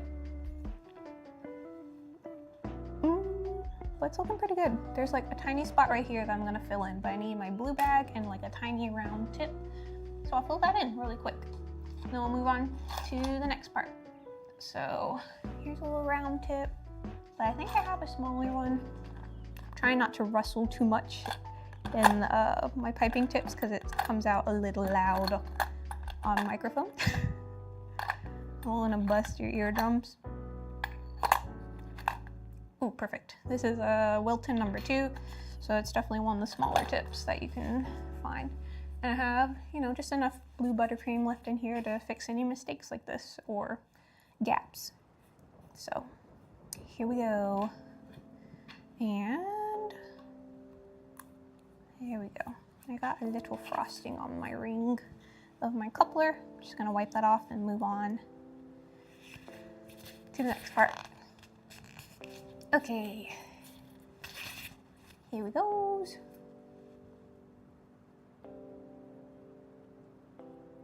Just filling in a little gap on this side of the cake, and then I will smooth it out. So there, the gap is filled. I don't know if you can see it, there's just like a little tiny extra bit of frosting here. And then I'll smooth it out with this brush, gently, just so. Not applying too much pressure. It's just so the gap isn't as noticeable. You're back! Welcome back, April. We have got the second tier on. I wasn't exactly sure when you popped out, but you're back. But we've got the second tier on, as you can see, so we are going to fix this edge and then start the process all over again, basically. So I'm gonna put another straw here, and then put our top tier on, and we're going to add the white part also. So let's start there. We need our white frosting again. This is our blue one. And here's our white one. So, switching back to my little, my smaller tip. It's like another round tip. I'm going to mark where the little scallop marks need to be with just like a toothpick or something. And then I'm going to start piping again. And now that we've done it once, I'm like, okay, that worked out really well. So this next part will be like pretty smooth and quick. Alrighty. Okay, so here's the back of the cake. You can tell because I guess I bumped it at some point. There's like a little mark there. So that's gonna be the back of the cake where the seams are. So that's okay. Oh, it's gonna snow tomorrow. Nice. It snowed here just like a little bit last night, but it didn't really, there's just like a little, there wasn't enough to play in this morning. Normally I like to get out and make a snowman if I can, but it wasn't like that much snow. It was pretty while it was happening, but it only snowed for a few hours last night, so it was just like a little dusting. But I hope if it snows where you are tomorrow that you get to have like a fun snow day. I don't know if it is very snowy usually where you are. I'm originally from Florida, so I still find snow very exciting and like, you know, dreamy. I know if you live where snow is all the time, some people get tired of it, you know, especially if like it's causing you, you know, if it's causing troubles like icy roads or messing up your pipes of your house or something. But I still really enjoy it when it snows. I like to take a little snowy walk if it's not icy, which usually if it's just started snowing, you don't have to worry about the ice yet. At least so far where I've lived, that's been the case. There's one bakery I used to work at. It was nice because it was in Virginia and it didn't snow all the time there. It snowed, I lived there for several years and it snowed just like a handful of times. But the bakery I worked at, I really appreciated it because their philosophy for snow days at work was, let's get everything done a day early, call anybody who has cakes on the day of the snow day and see if they're interested in picking up a day early so they don't have to come out in the ice and the snow. And usually people were very willing to do that because they didn't want to have to drive in the snow, just like we didn't want to have to drive in the snow to come to work. So it was cool, it worked out for everybody.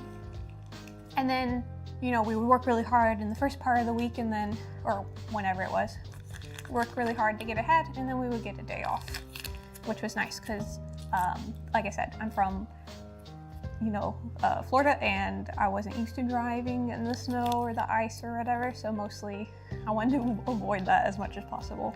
So I did appreciate that about that bakery that I worked at. That was pretty cool of them to do that. And sometimes, you know, everybody wouldn't be able to pick up, but then it was just like only one person, usually, you know, one of the managers would be there to handle like cake pickups the day of, so it was pretty cool. I do like the snow a lot. Lately my thing I like to do is, so I like Animal Crossing, and I like the different musical themes. So like, you know, the music is different in the winter versus the summer. So like when I go for a walk while it's snowing, I always put on a little bit of Animal Crossing music, like the wintry themes, just for funsies or something like that. Who can do black comment? Oh, is that like a special? I don't know. I don't know who can do black comment. I don't know that I have like the settings to like change your text. I know that's like a thing in Twitch where you get like special abilities the like more you watch a stream, but I don't think I have like the ability to do a black comment. Or maybe I do and I just don't know how to do it. But I noticed that one, oh, that one comment you just posted came in like a different font. So I don't know if that's different. It's like bold, it's like in a bold font. That's cool. I did not know you could do that on YouTube. I'm still kind of figuring out all the ins and outs of streaming, so you might know more about it than I do. I've just got like my setup done back here, and we've been tinkering with like the camera setup and the battery and all that. And like getting my work table set to where, you know, people in stream or people watching the stream can see what's going on better. Getting the lighting just so, a lot of stuff like that. So yeah, I'm still kind of figuring out a lot of the stream elements, so you might just be talking about something I don't know about yet. Oh, if you don't...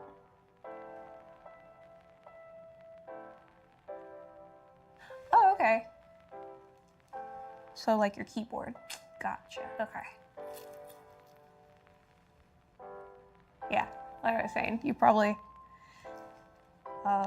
if you do participate in lives a lot, you probably know a little bit more about it than I do so far. But that's the cool thing about this. I've been learning a little bit more I definitely pick up on something every time I stream. Same with my long form videos that are on my channel. Every time I've edited a video, I feel like they've gotten a little bit better. Because, yeah, I'm just figuring out the process as I go along. It gets a little smoother and more refined each time, which is typical. But like looking back at like the first videos I posted on the channel to the ones I've done now, there's definitely an improvement.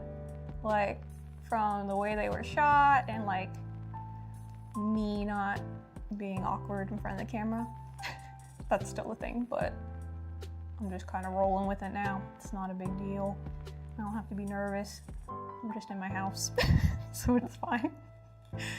But like the audio editing has gotten better. I've gotten better at like transitions and trying to incorporate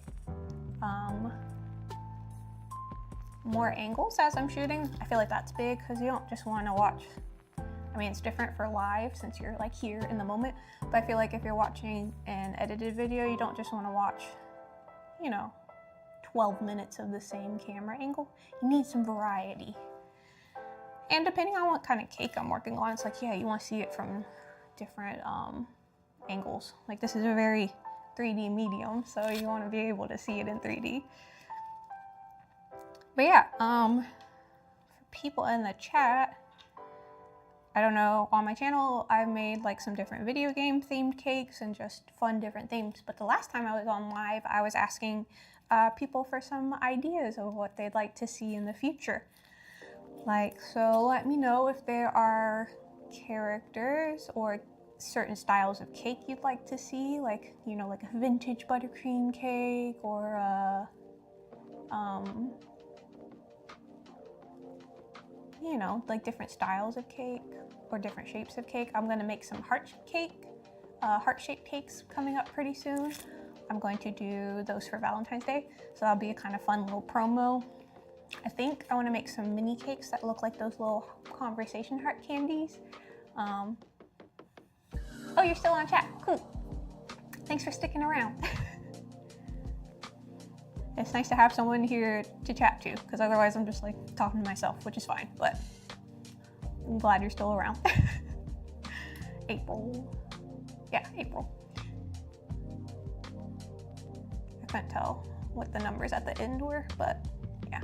So we're going to try to make this match this. So basically I'm gonna go around and smooth it out a little bit, just like I did last time. And then we'll do our top tier.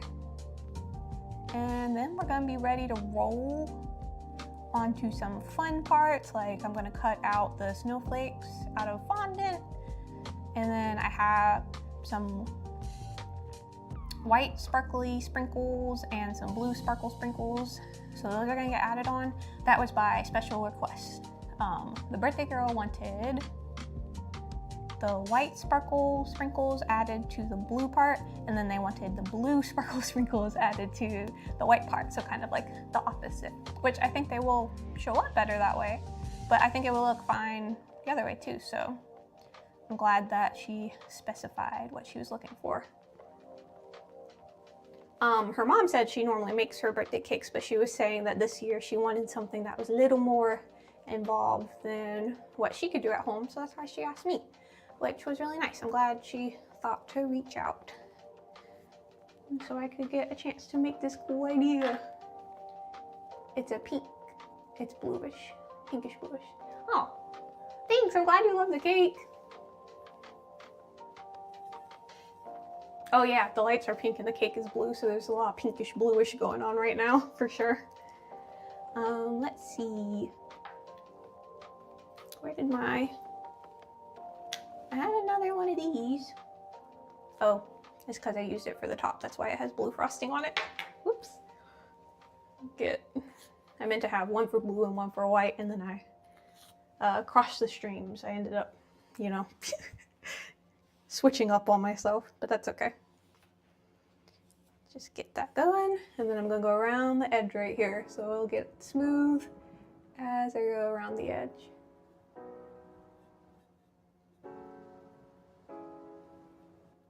Oh, thanks. Yeah.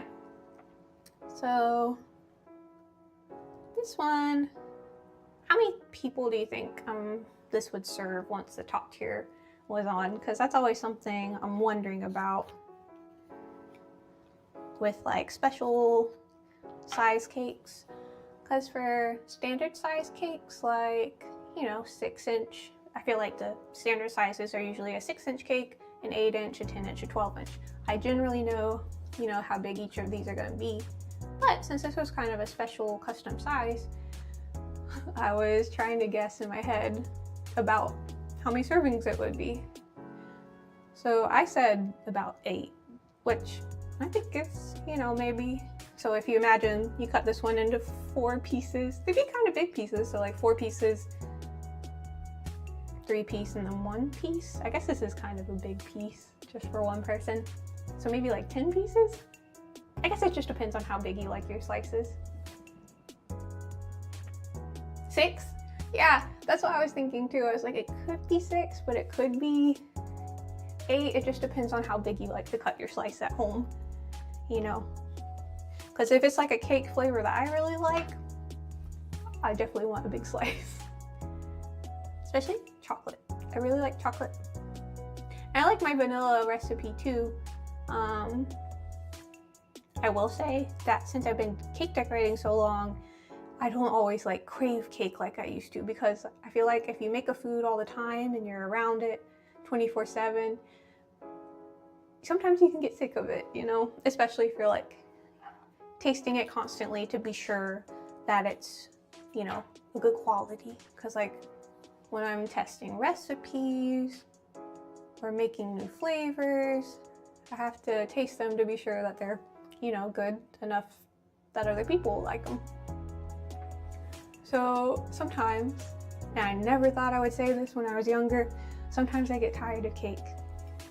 I never thought that would be the case, but like, since I make it all the time and I'm always around it, yeah, sometimes I don't always crave the cake.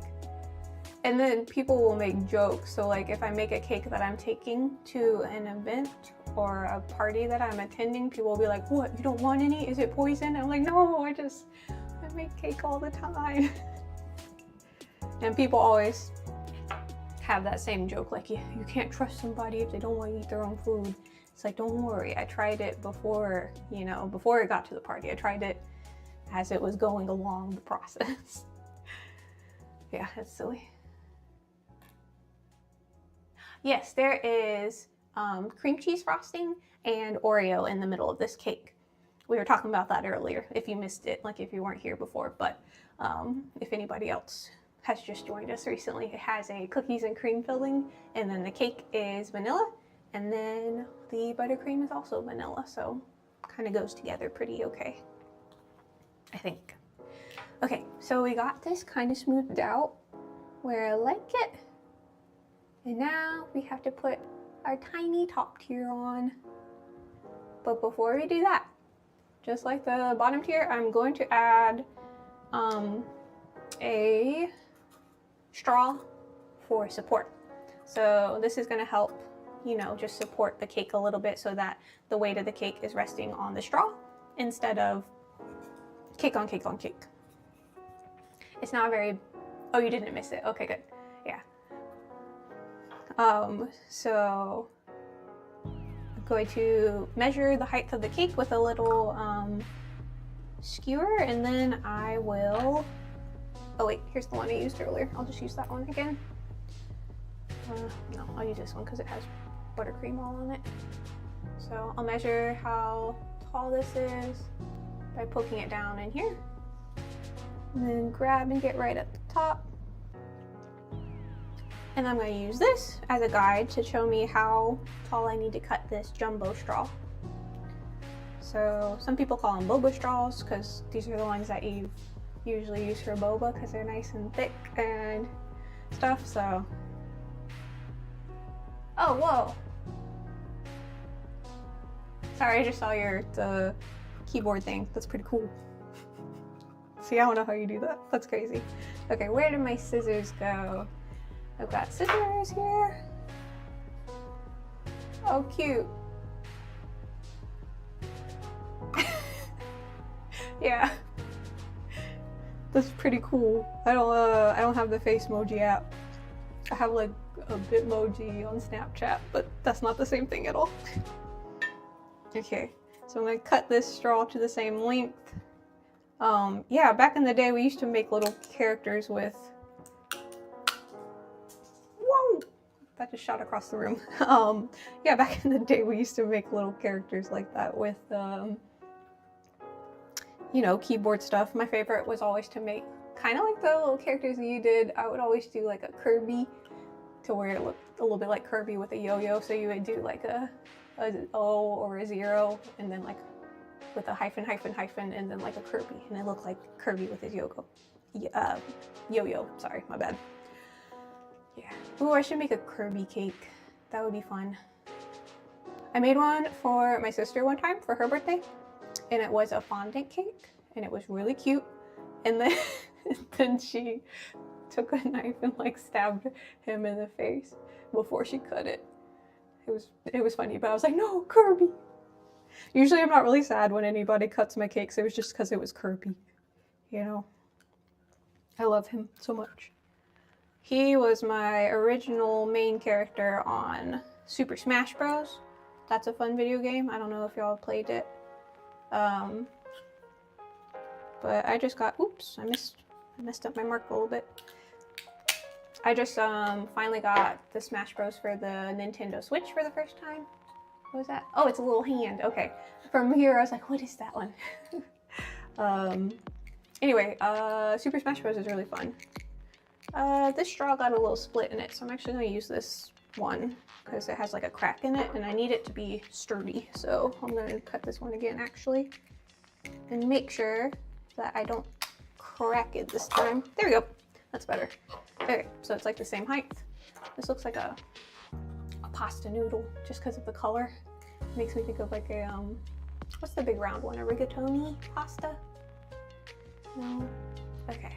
So So I pressed it down and it's like peeking out of the cake like about this much, which is good because that's about how high the white frosting is gonna come once I filled in this gap right here.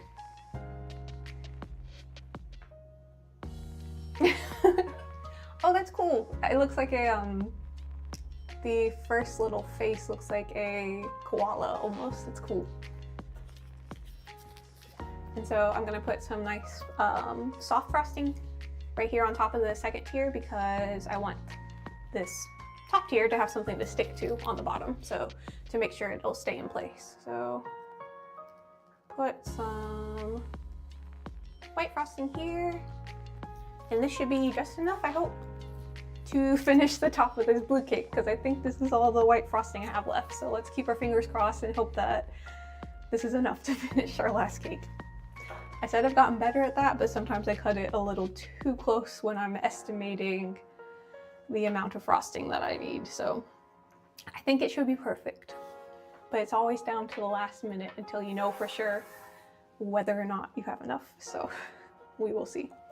Okay, so let's see. I'm gonna do the same thing I did last time. I'm gonna use my spatula to lift this little tiny cake off of its cake board.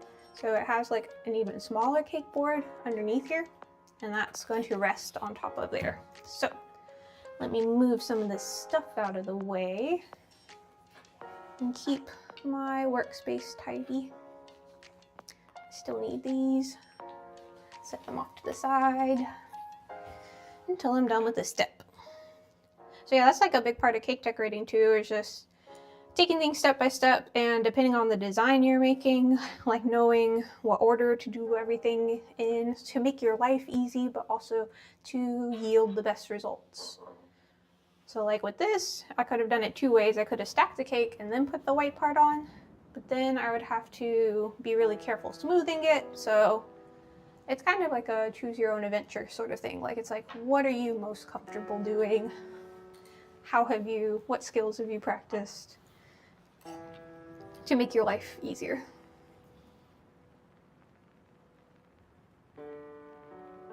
You're also a YouTuber. Oh yeah, cooked.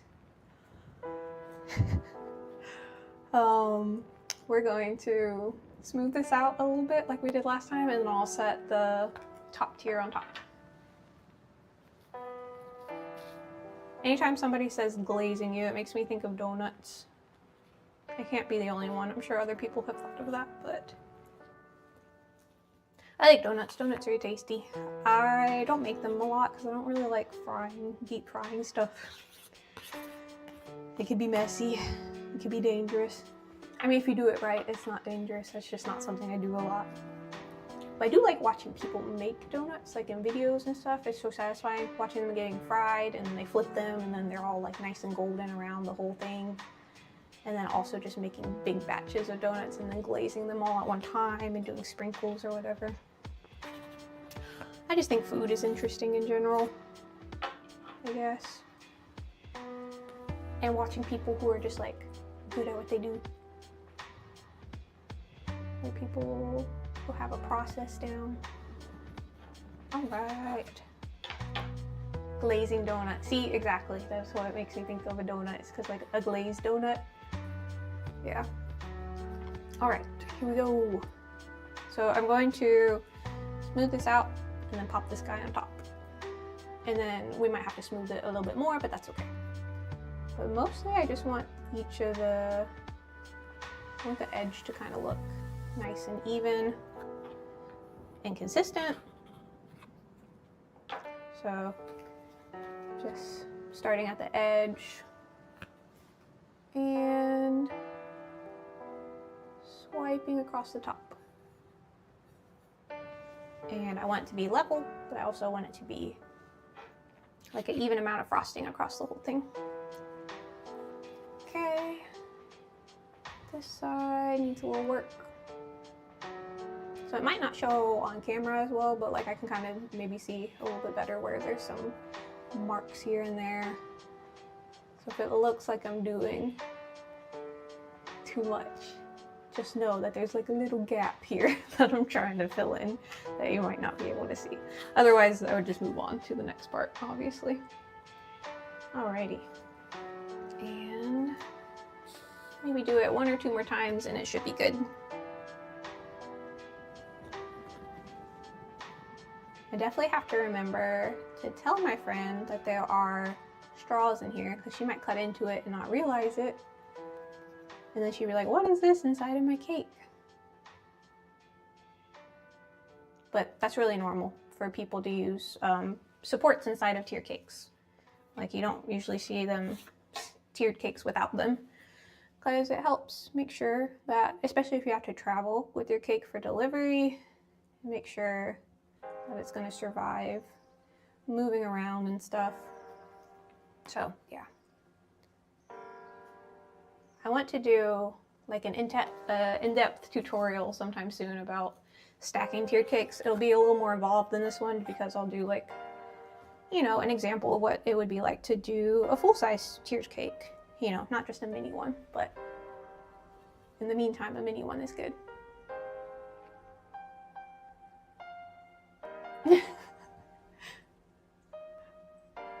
I've heard that song. I know which one you're talking about. Here we go.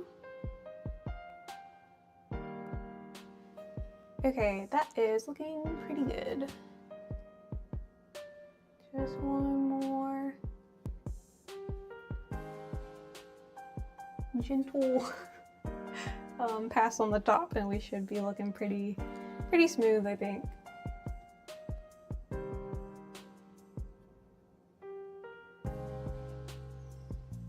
All right. Yeah, looking pretty good. So now, finally, we're gonna put our top tier on and then we're gonna move on to the decorating part. So after this, I'm going to put snowflakes and sprinkles. Oh, here are the sprinkles I found. So here's the like sugar sprinkles, like sanding sugar. I found some blue ones and I have some white ones in a bowl. And then I also found, these are really cute, these little snowflake sprinkles. Like I just found these the other day. I didn't know they were gonna have them. So that was a fun surprise for me. So I can add little accents to the fondant cutout sprinkles that I'm also going to put, fondant cutout snowflakes that I'm also going to put onto the cake. So that's cool. And let's see, here we go. This frosting is nice and soft on top, so this cake shouldn't have any problem, you know, sticking on there. And I slide this underneath this cake and then gently set it on top. So let's do it. Oh, I just knocked a toothpick off my table, but that's okay, I didn't need it, I guess. Here we go.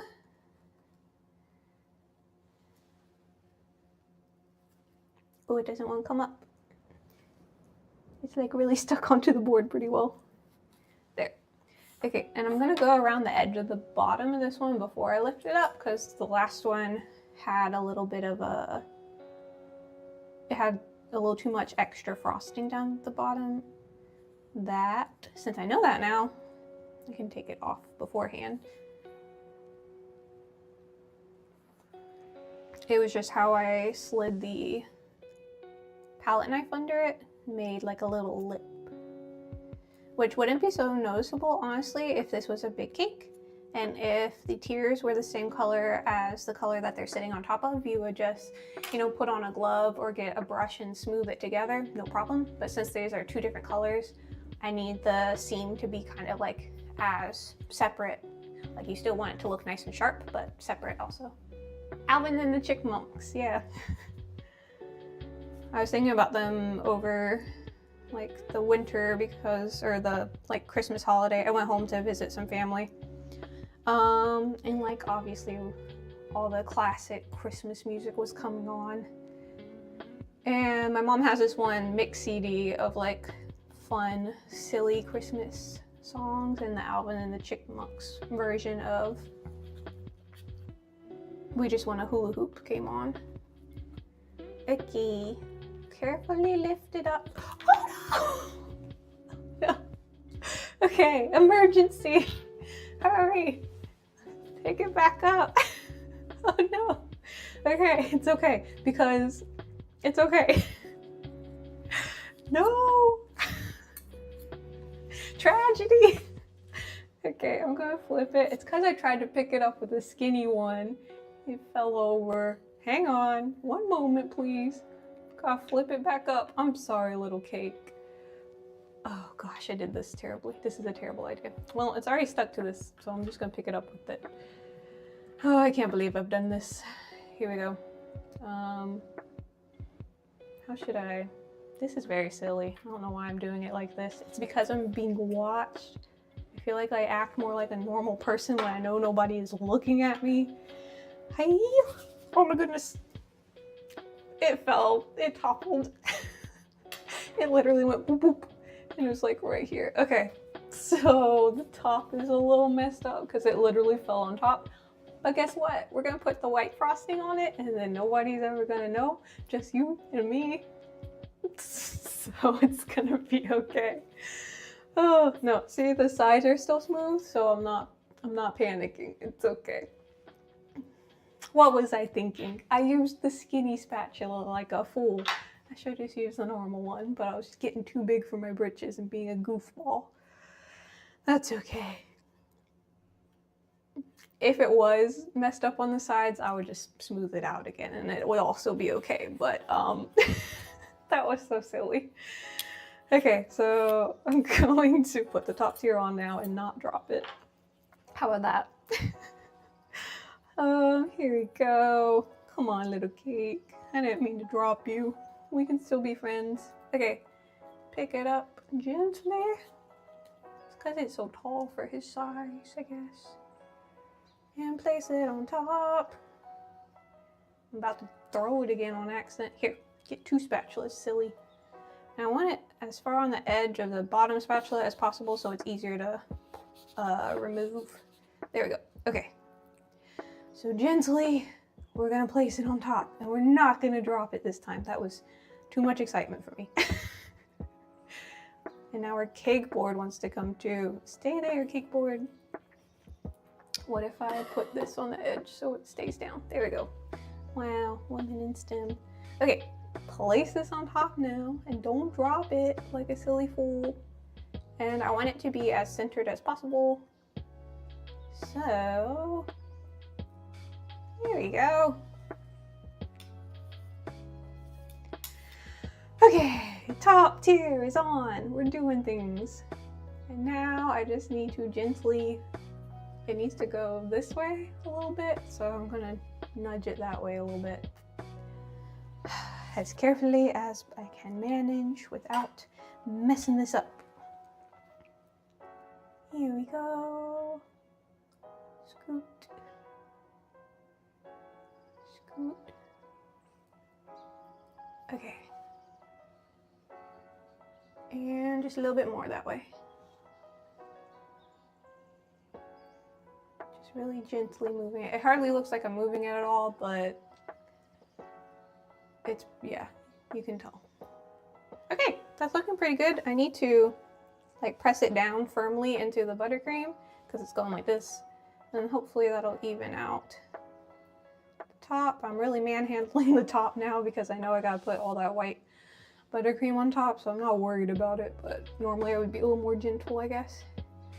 Okay, now I just have to put the white buttercream on top and nobody will ever know that I just flipped the cake upside down by accident. That was ridiculous. I can't believe that happened. That's okay. We just keep on trucking on. There's always going to be mistakes. It is okay. You just gotta know how to bounce back from them. You can't let it scare you too much or make you too sad. Okay. Also, it's getting really chilly in here now because the AC's been running. Whew, in winter. That's ridiculous. It sounds ridiculous, but it gets hot in here with the big lights on. I think I said that earlier. So I do have to have the AC running. Also, the cakes can't get too warm or else they'll get soft, which is also a challenge. But I should have put on pants because now I'm getting chilly like my cake. I'm gonna be frozen just like this cake is. I mean frozen themed, not like it's a frozen cake. There we go. Okay, and before I do the white cap, there's like a little gap of the blue frosting that I need to fix. So get my blue frosting bag, I'll add a little bit and smooth it out, and then we're going to make that cute little white snow cap on the last tier. Also, I think I'm gonna go ahead and put my dowel that goes all the way through the cake, because I need to put that in before I add the white frosting on top so that you won't see the hole after I poke it in there. So let's see then. I need a super tall dowel. This one is not quite tall enough. Let's see. I have some taller dowels in a drawer in the kitchen, which I may need to run and grab really quick. Under, to the left of where the little fridge is. The bottom drawer, the tall bamboo skewers, the extra tall bamboo skewers. Okay, so I'm going to fill in the gap. There's like a little gap in the blue frosting down at the bottom of this one, so I'm just going to fill that in really quick and smooth it out a little bit so it's not as noticeable. Also, I'll probably end up putting some like sprinkles there, and nobody will ever know that there's a little tiny gap in the frosting. This frosting doesn't want to come out. I need a bigger tip. I think it's because the frosting is getting kind of cold, because it's in the room with me, getting chilly. Okay, scoop, scoop. Piping a little bit, and then I'm going to smooth the edge out. And there is like a little bump on this side. I think you can see it sometimes when it goes around, but we're gonna put a snowflake there and nobody's ever gonna notice that it was there, except for me and you, if you're here with me still. Thanks. I just got some bamboo skewers delivered by a mysterious off-camera presence. Okay, smooth it out, and then we're moving on to the last layer on top. It's gonna be the same as the other two tiers. We want it to match as much as possible. And then we get to do the little fun part where we add all the decorations and stuff. Okay. Smoothing gently.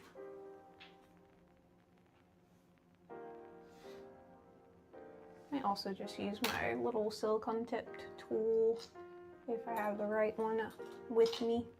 Where'd it go? Oh, there. So it's like a flat tip, kind of like the scrapers I've been using. So I'm just gonna smooth that out.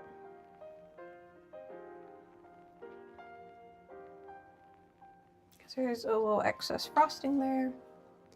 And I want that seam to look as crisp as possible.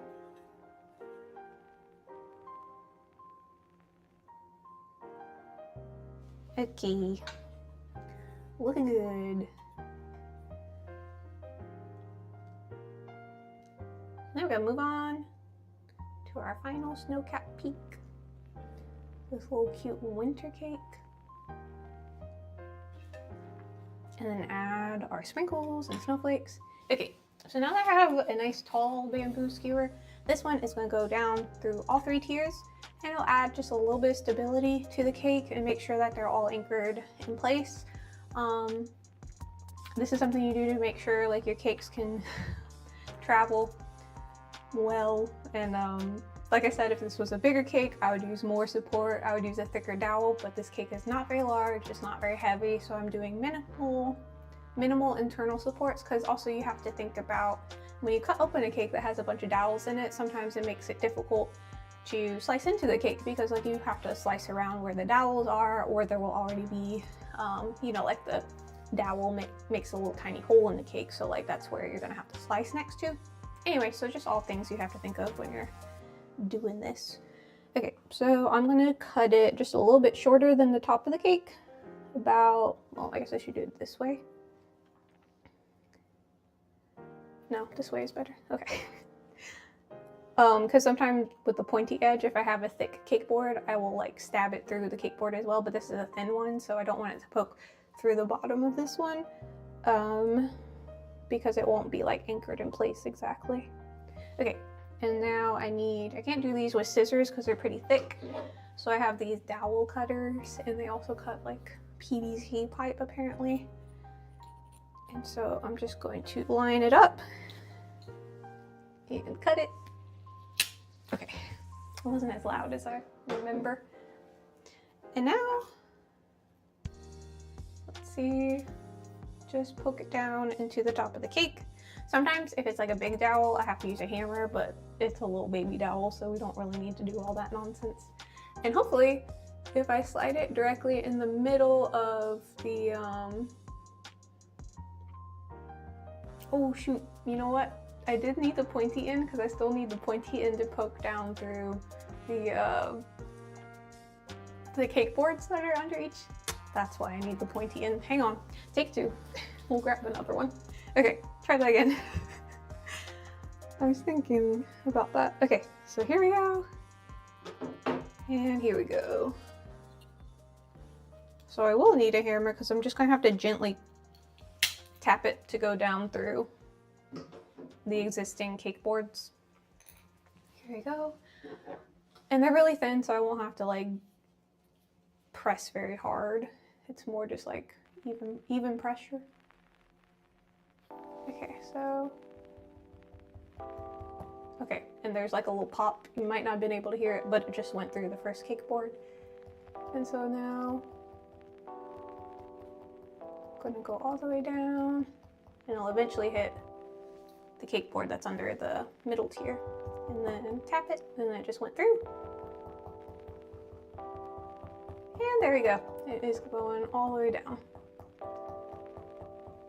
And then I just need like another one so that I can press it without hammering the top of the cake. So I'm gonna hammer this instead, like you would do a hammer and chisel.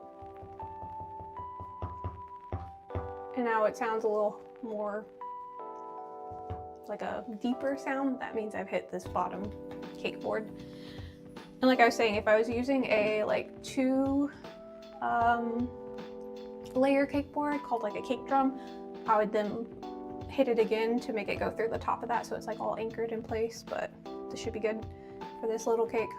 Again, not worried about some of that more technical stuff. Yeah, technical. Okay, and now swapping back to my frosting tip for the white bag.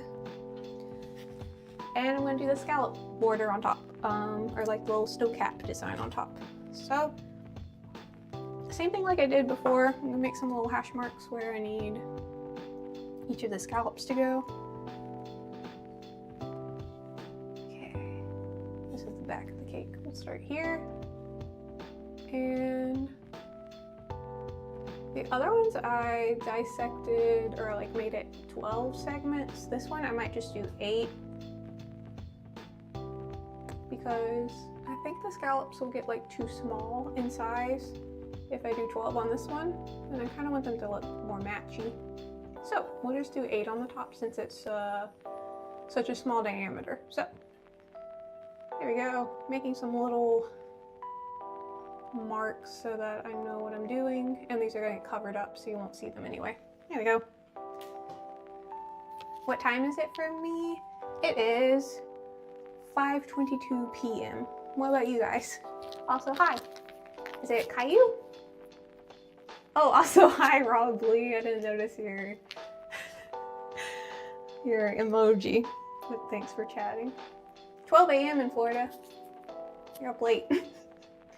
Oh, California. Sorry, not Florida. I don't know why I said Florida. Yeah, it's pretty late. Multi-streaming? Yeah, I'm streaming on Twitch and I'm streaming on, YouTube right now. This is my first day streaming on Twitch, so this is like testing out something new for me, which is kind of cool.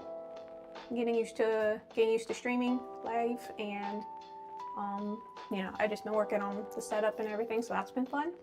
And I feel like the streams are getting a little easier every time. I know what to expect. I'm getting better at like checking chat and stuff. Anyway, but yeah, welcome. We're doing a winter themed 3-tier mini cake, and it's gonna be for somebody's birthday. How many cakes have I made? Today, just this one. So I made these 3 separate cakes and stacked them up. But in my whole life, I don't know, probably like a few hundred cakes. I've been doing cake decorating for like a long time. I used to decorate cakes when I was younger, like when I was like 12. And then eventually I got a job as a cake decorator. And so then I started doing it for, you know, for my work. So I've done a lot of cakes. I do wedding cakes. Yep. I have an Instagram, so some of my wedding cakes are on there. I've only done a handful of wedding cakes, but they are really fun. Kind of like this one, they're usually multiple tiers to them. And I feel like wedding cakes have gotten even more fun lately because people don't always just go with like the traditional color of white. I feel like in the past, everybody would just do a white cake. But now I feel like people get a little more creative with their, you know, wedding cake choices. No link to Insta on Twitch. Okay, I'll make sure I add that later. I'm at cakes.byu on Insta. But yeah, good. Thanks for reminding me. I need to put that like in the description or in the profile. Ooh, the craziest cake I ever made. Let's see. So one of the most difficult cakes, craziest cake I ever made was probably, I did a marble cake one time. That one was pretty cool. So it was 3 or 4 tiers, and it was like not a mini tier cake. It was like multiple big tiers of cake. And the coolest thing about it was the bottom of the cake. So there was like one board, and then the cake was up here, but we made it look like the cake was being held up by Hulk hands. So there was a Hulk hand here and a Hulk hand here, and then it was holding another cake board, and then like a 3-tier cake was on top of that. So it was like the Hulk hands were made out of Rice Krispies and fondant. I think it is on Insta. I'm pretty sure that one is on my Insta. If not, I can like link it later, something like that. But yeah, it had Hulk hands here. And then the bottom tier, I think, was Captain America. So it had like red, white, and blue. Then Iron Man. And then on top, it had Thor's hammer. I can't remember what we did for Hawkeye. I think it was just Hulk, Iron Man, Captain America, and Thor. I don't think it had like Hawkeye and Black Widow stuff on it. But that was pretty cool. That one was really fun. Some other crazy cakes. Oh, I also made, so sculpting cakes is pretty tough. That's pretty crazy. One time I made a pug, like the dog. I sculpted a pug that was sitting on top of a donut, and that one was all covered in fondant. So that one was cool too. Trying to think of some other crazy ones I've done. Some of the painted cakes that I've done were pretty tricky. Oh, I've done another dog cake. That was pretty cool. Actually, this other dog, it was supposed to be like a schnauzer. That might be one of my favorite cakes I've done. It was like a schnauzer cake, so I carved it. He sat like about this tall, and then he had a party hat on top, like this. So it was like pretty tall on the table, and like doing all the texture of the fur was neat. That one was pretty crazy too. But, oh, here we go. My assistant pulled up the Instagram so I could show you. My assistant, I'm just kidding, it's my husband. So here is the marble cake that's on the Insta. Let me see if you can see it. So like the Hulk hands at the bottom. Okay, it was 2 tiers, not 3 tiers. Yeah, I couldn't remember. It's been several years since we did it, but it's got Hulk hands at the bottom, then Captain America, then it had Iron Man's hand, and on top was Hulk's hammer. And you could eat Hulk's hammer. It was made out of like fondant and Rice Krispie. It was pretty sweet. Oh, thanks.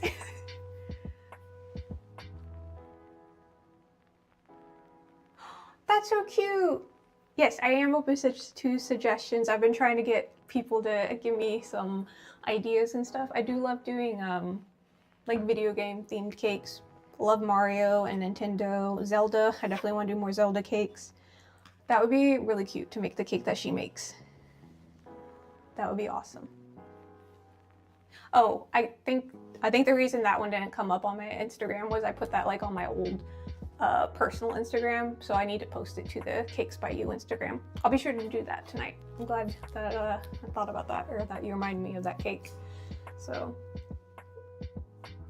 because before I started my own business, I just had cakes that I had made previously, and they were just like on my personal Insta page or whatever. So yeah, cosplaying as Princess Peach, so I'd have to get like a wig and her little crown. That would be really cute. Oh yeah, the frosting I'm using is there's different kinds of frosting. So there's Swiss meringue buttercream, and then there's like American buttercream. So like American buttercream is just powdered sugar and butter. But like a meringue buttercream, you have to make a meringue with egg whites first. This is somewhere in the middle. So like I use pasteurized egg whites and mix them with powdered sugar instead of granulated sugar, which is what you would normally do if you're doing like a meringue from scratch. Is like you use granulated sugar and make sure it melts all down and comes to the right temperature with the egg whites. But this one, I use pasteurized egg whites, I use powdered sugar, and then butter. So it comes out really smooth and silky, like a Swiss meringue buttercream would, but it tastes more like an American buttercream, like it's sweet, but it's not too sweet because it has the eggs. Oh, how many have got dropped and ruined? I don't know, actually, right before I think you got on this top tier, I was moving it to put it on top and it fell and flipped upside down. So now you can't see it because I covered it all up, but I was using my silly little tiny spatula instead of using the thicker one, and it fell and I had to fix it. But obviously, like, you can't tell now because the sides didn't get messed up. It was mostly just the top. But there is like a little spot right here that we're gonna cover with a snowflake because it's gonna have like snowflakes all over it. So nobody will know about it after it's finished. But it was like, oh my gosh, my heart stopped for a minute. I was like, oh, please don't be messed up. But like, I'm trying to think if I ever dropped one on the job. I don't think I had ever dropped like a whole cake. There was one time when I was carrying one to like the front of our bake shop, and then one of the toppers that was on top, so like it was like, here's the cake, and I had made a fondant piece to go on top, and that broke and I had to fix it really quick. But I luckily, fingers crossed it never happens, knock on wood, but luckily I've never dropped like a fully finished cake so far, so that's good. Oh, that would be really sad. I have had, I'll answer your question first and then get back to that other story. Oh, this one I found online. It would be really cool. Eventually, I would like to get like a custom one of my like little cake slice with the pink and yellow and blue design. That would be really cool to get that one. This one I had found online that was like pre-made, but it would be cool to get like a custom neon made eventually, like with the name and everything on it.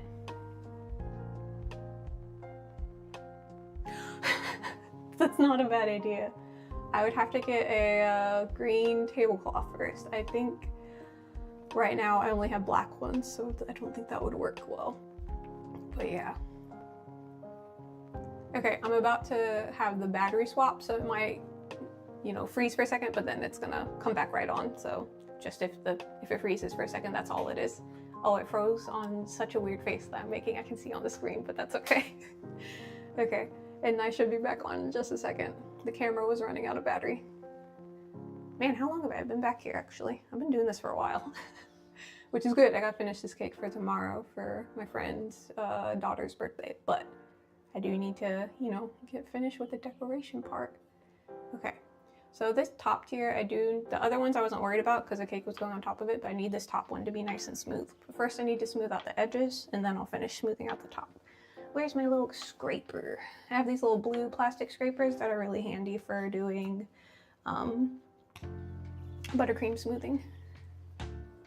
Oh, but speaking of dropping cakes, one time, this is like kind of a sad story. It was sad for me. It turned out fine in the end, but so worse than baked beans. Like baked beans in a cupcake. Hi! We got hi to Joe and hi to Boosy Boo or Bucky Boo. I'm not sure how to see. We can't eat this cake, sadly, because I'm giving it to somebody. It's for a friend of mine ordered the cake from me, so like I can't cut it on stream or else, they wouldn't have a cake. So Gucci, like, oh, okay. Gucci like Gucci. Gotcha. Gucci boo. Okay. That makes sense. Hey, Nans. Nans tweaking again. Welcome to chat, y'all. Welcome to cake decorating. We are finishing up smoothing out this white frosting on top, and then we're gonna add like snowflakes and sprinkles and stuff to it. This is for a birthday party tomorrow where I'm at. It's like 5:30 p.m. The party's not till tomorrow, but like I want to have it finished tonight, so like if anything went wrong I would have time to fix it, and it'll have time to chill in the fridge before, you know, I have to deliver it. So yeah. Oh, thanks so much, Bucci. I've been working on it for a few hours on stream, so we're coming down kind of to the end. I have a little number topper, and then I'm gonna cut out some, well, there's still some fun parts to do. I have to cut out some fondant snowflakes and then add some of these cute little sprinkles. I got like little snowflake ones. Hang on, I'm being weird. And they also requested some like sparkle sugar. So this is like that like sparkly sugar looking type sprinkles. Yeah. This is my first time streaming on Twitch, so welcome and thanks for hanging out. I've streamed a couple times on YouTube, but this is my first day on Twitch, so it's fun. I watch Twitch a lot. I usually watch gaming channels, but I've never streamed on Twitch myself, so this is kind of fun.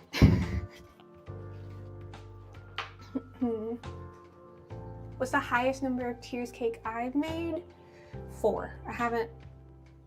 I made a 5-tier cake, but the bottom tier was made out of styrofoam, so I don't really count that. It was like really tall, like a 5-tier cake, but as far as the biggest cake that I've made, that was all cakes.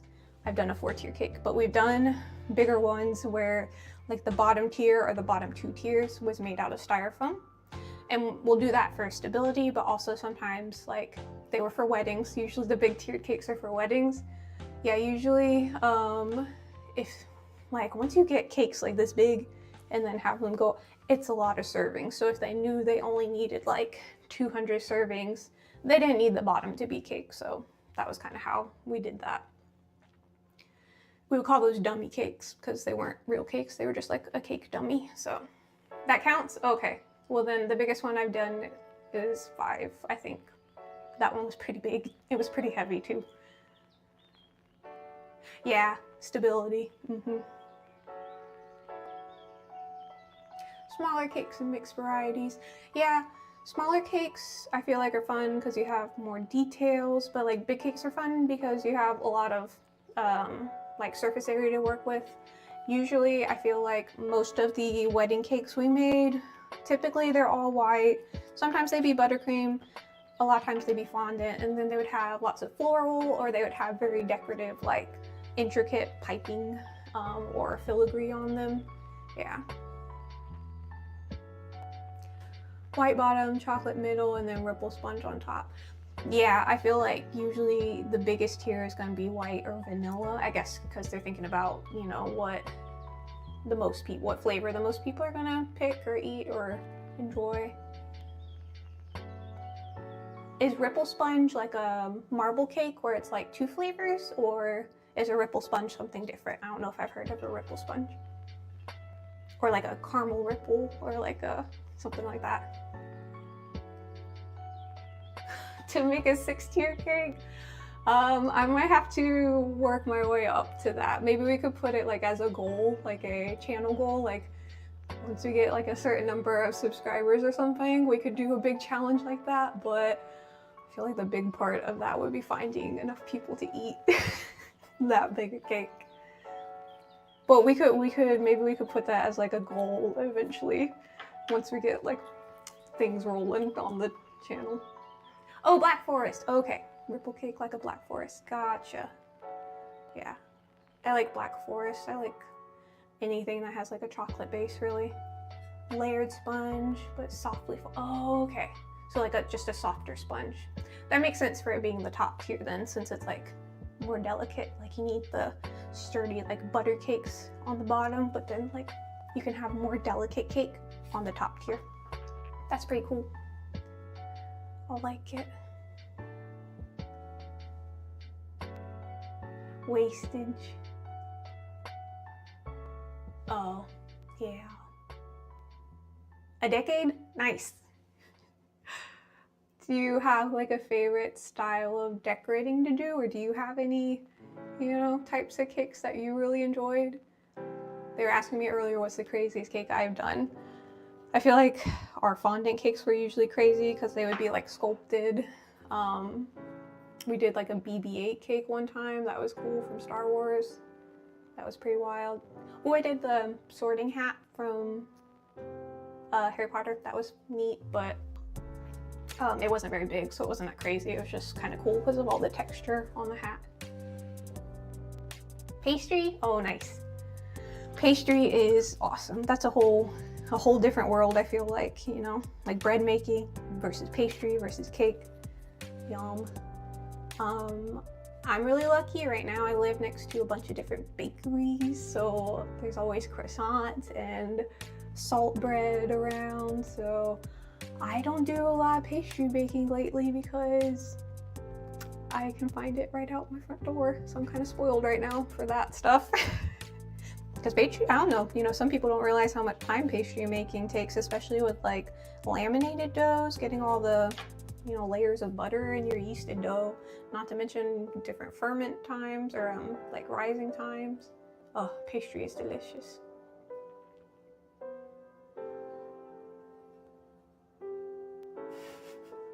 Let me see. For the depth. Oh, okay. Then 3 different dimensions.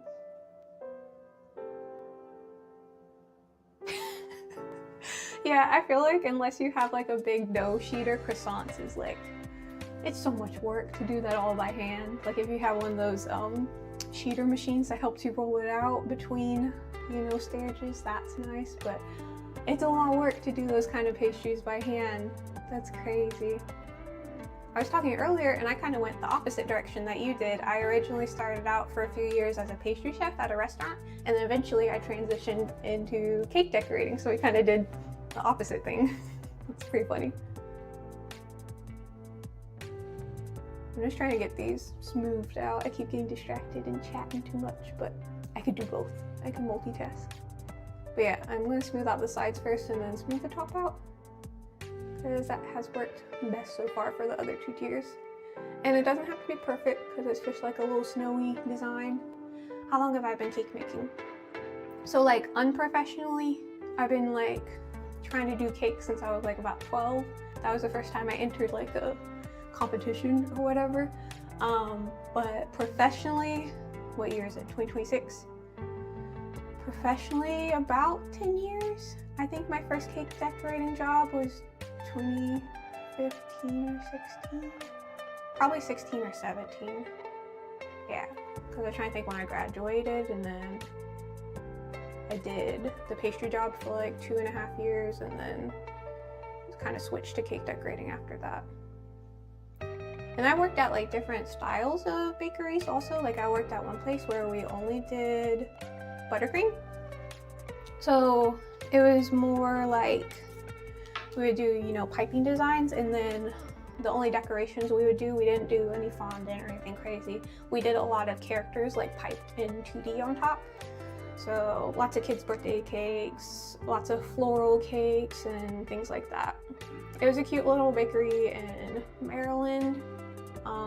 She closed around COVID time, but like I think she's still doing her own thing. Like she was a really cool boss though. I liked her a lot. She was really nice. I was sad. Like it worked out well for her because she had said, you know, she had started her business and it was like a manageable pace and everything.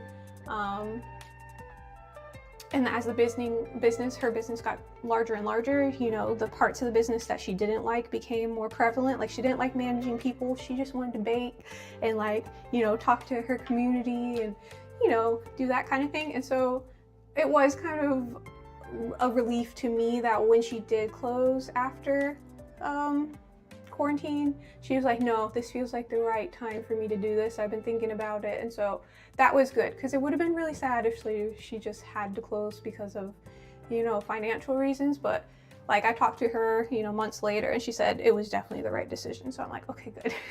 She was like, it was a chapter of my life. I really enjoyed it, like having the full scale, you know, bakery, her own brick and mortar location and everything. But she said she'd been a lot happier since she scaled back and was just doing like her own cottage law type business. So that was good. I'm glad that it ended up, you know. Oh, let's see. Buttercream is like cheating. How do you think so? Because you can like play around with it so much and manipulate it. It's like you get multiple chances to work with it. It is so, kind of. It's very forgiving, I feel like.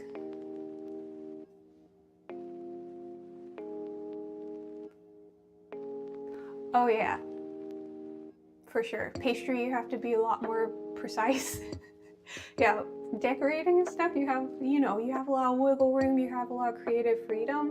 Baking, you have to be really precise. Pastry and bread making, like, it can get pretty granular, like how specific you need to be with your recipes and everything. But that kind of challenge, like, it sort of makes like recipe testing more fun because you're like doing some really serious problem solving and stuff. Oh, it's so pliable. Yes. Forgiving, not a bad thing. Yeah. Oh, I feel like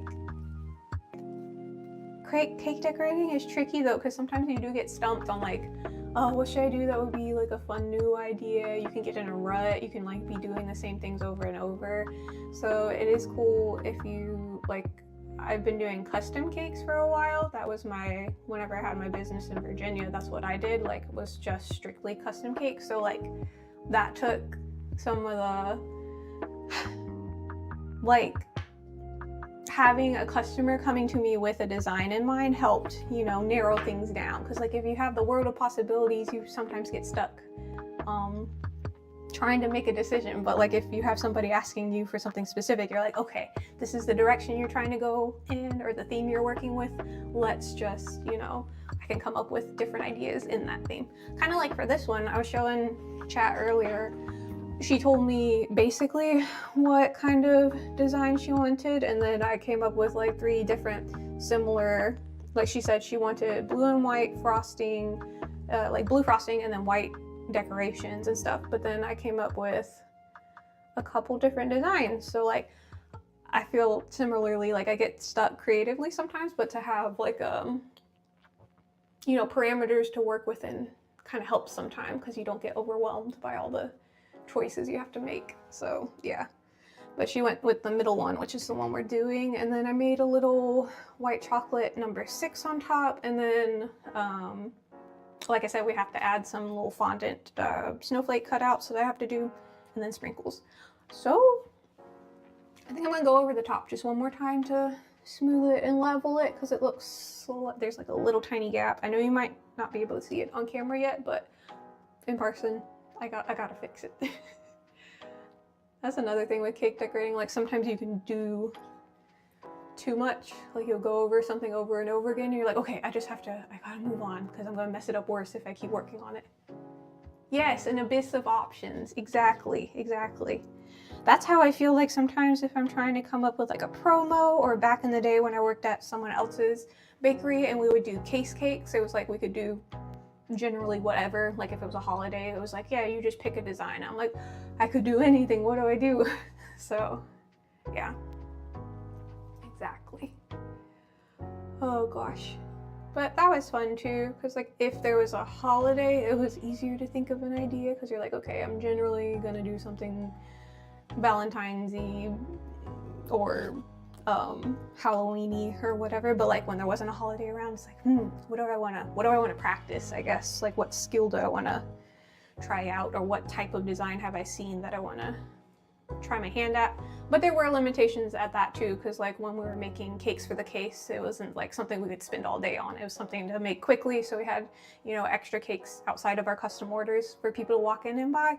So like if it was like a new technique I wanted to practice, it's not like I could just like agonize on it all day. I had to like make it and then move on to something else, you know? So it was kind of a give and take there.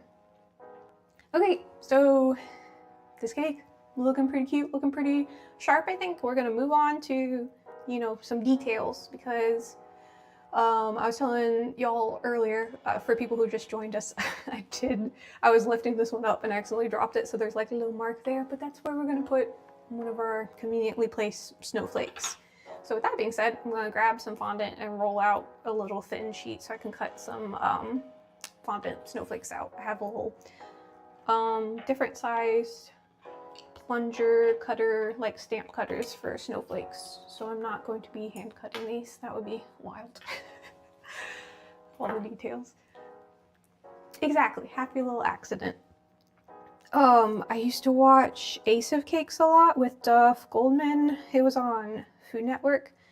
Honestly, that was like when I was first, like, I was like younger at the time. I was like, you could be a cake decorator, like, for your job. So that was like one of the first shows that I was just really blown away by, watching all this crazy stuff they could do, and like the competitions that used to be on Food Network.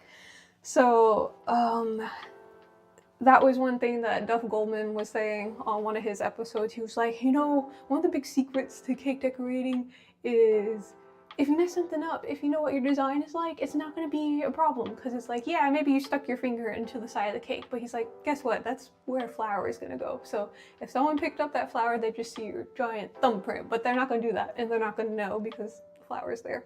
Anyway, so yeah, just being strategic with how you handle your mistakes. And also knowing when you can like move on from a mistake and you don't have to like dwell on it or fix it also. I need to clean up that edge. Actually, I'm gonna leave it because I'm probably gonna drop some stuff and have to swipe that off later anyway. So I guess we'll go top down, prioritizing that little mark there, and start cutting out our little fondant. I don't think I have auto zoom on, so it's not gonna zoom in on me anyway, but little fondant snowflakes. These are so handy. These are, I forget what brand they are. They're not Wilton, they might be Deco Pack. I don't know, but they're super handy. I need a smidgen of cornstarch, and I need my white fondant, which is right here. And I want these to be really nice and thin so they're not looking too bulky on the side of the cake. Yeah, I would also cry cutting out snowflakes individually. That would be ridiculous. I would just quit. I just imagine cutting out all those little tiny holes, and it's not like you can fold up fondant like you do paper to make. I guess if you did them out of like wafer paper and cut them how you cut normal fondant or normal snowflakes, like if you're crafting and doing paper snowflakes where you fold them up and then unfold them, maybe that wouldn't be so terrible. But yeah, hand cutting out fondant snowflakes, no way. I would just pipe them in buttercream before I would try to hand cut them. That would be insane. Ooh.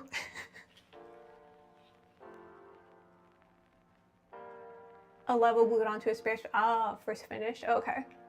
Like a bubble level. Yes, yes.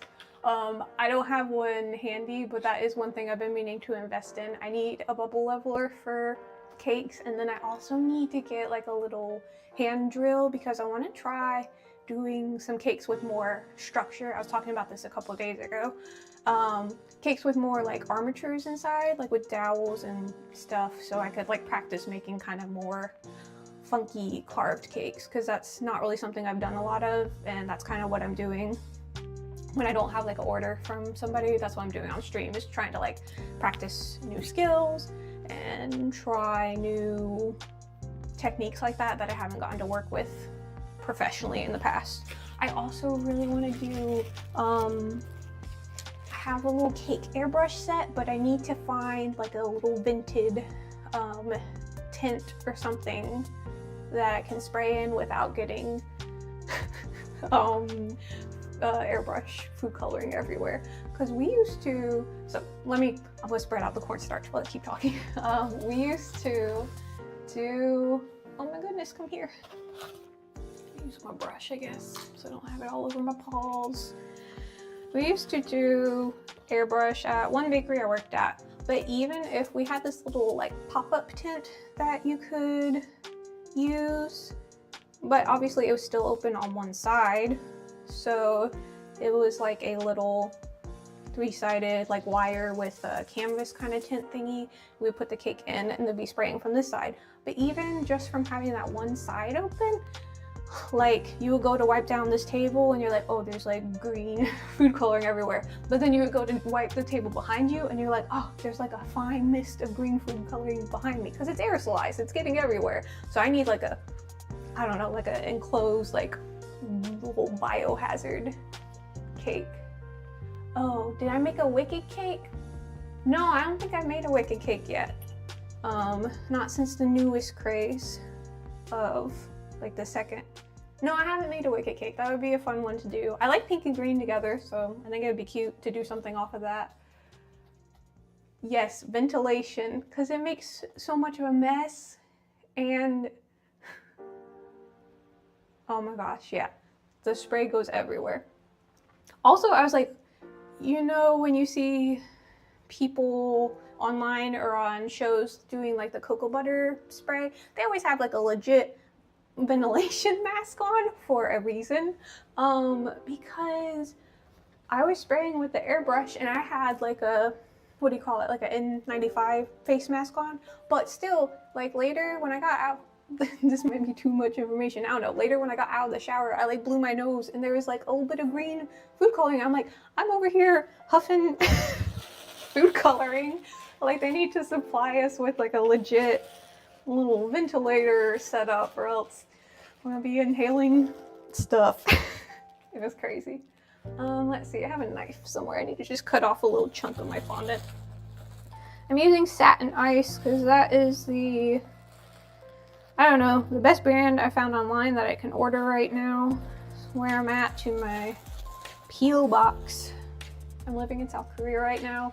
Fondant's not really big over here, so I've checked like some different cake decorating supply stores, but they don't really seem to do fondant. And I should try like make my own sometime, but that sounds like more than I'm trying to do right now. I would have to test it out and figure out how it goes. Yes, your lungs would be green if you're puffing food coloring, so luckily I didn't have to do that so much at that job. I only did it a handful of times. That being said, as much as I want to do that in my home, I want to have like a proper setup before I take a stab at that. Also, I'm renting, so like if I end up food coloring my kitchen, I would be in trouble. Like this isn't my own home. I'm renting from somebody.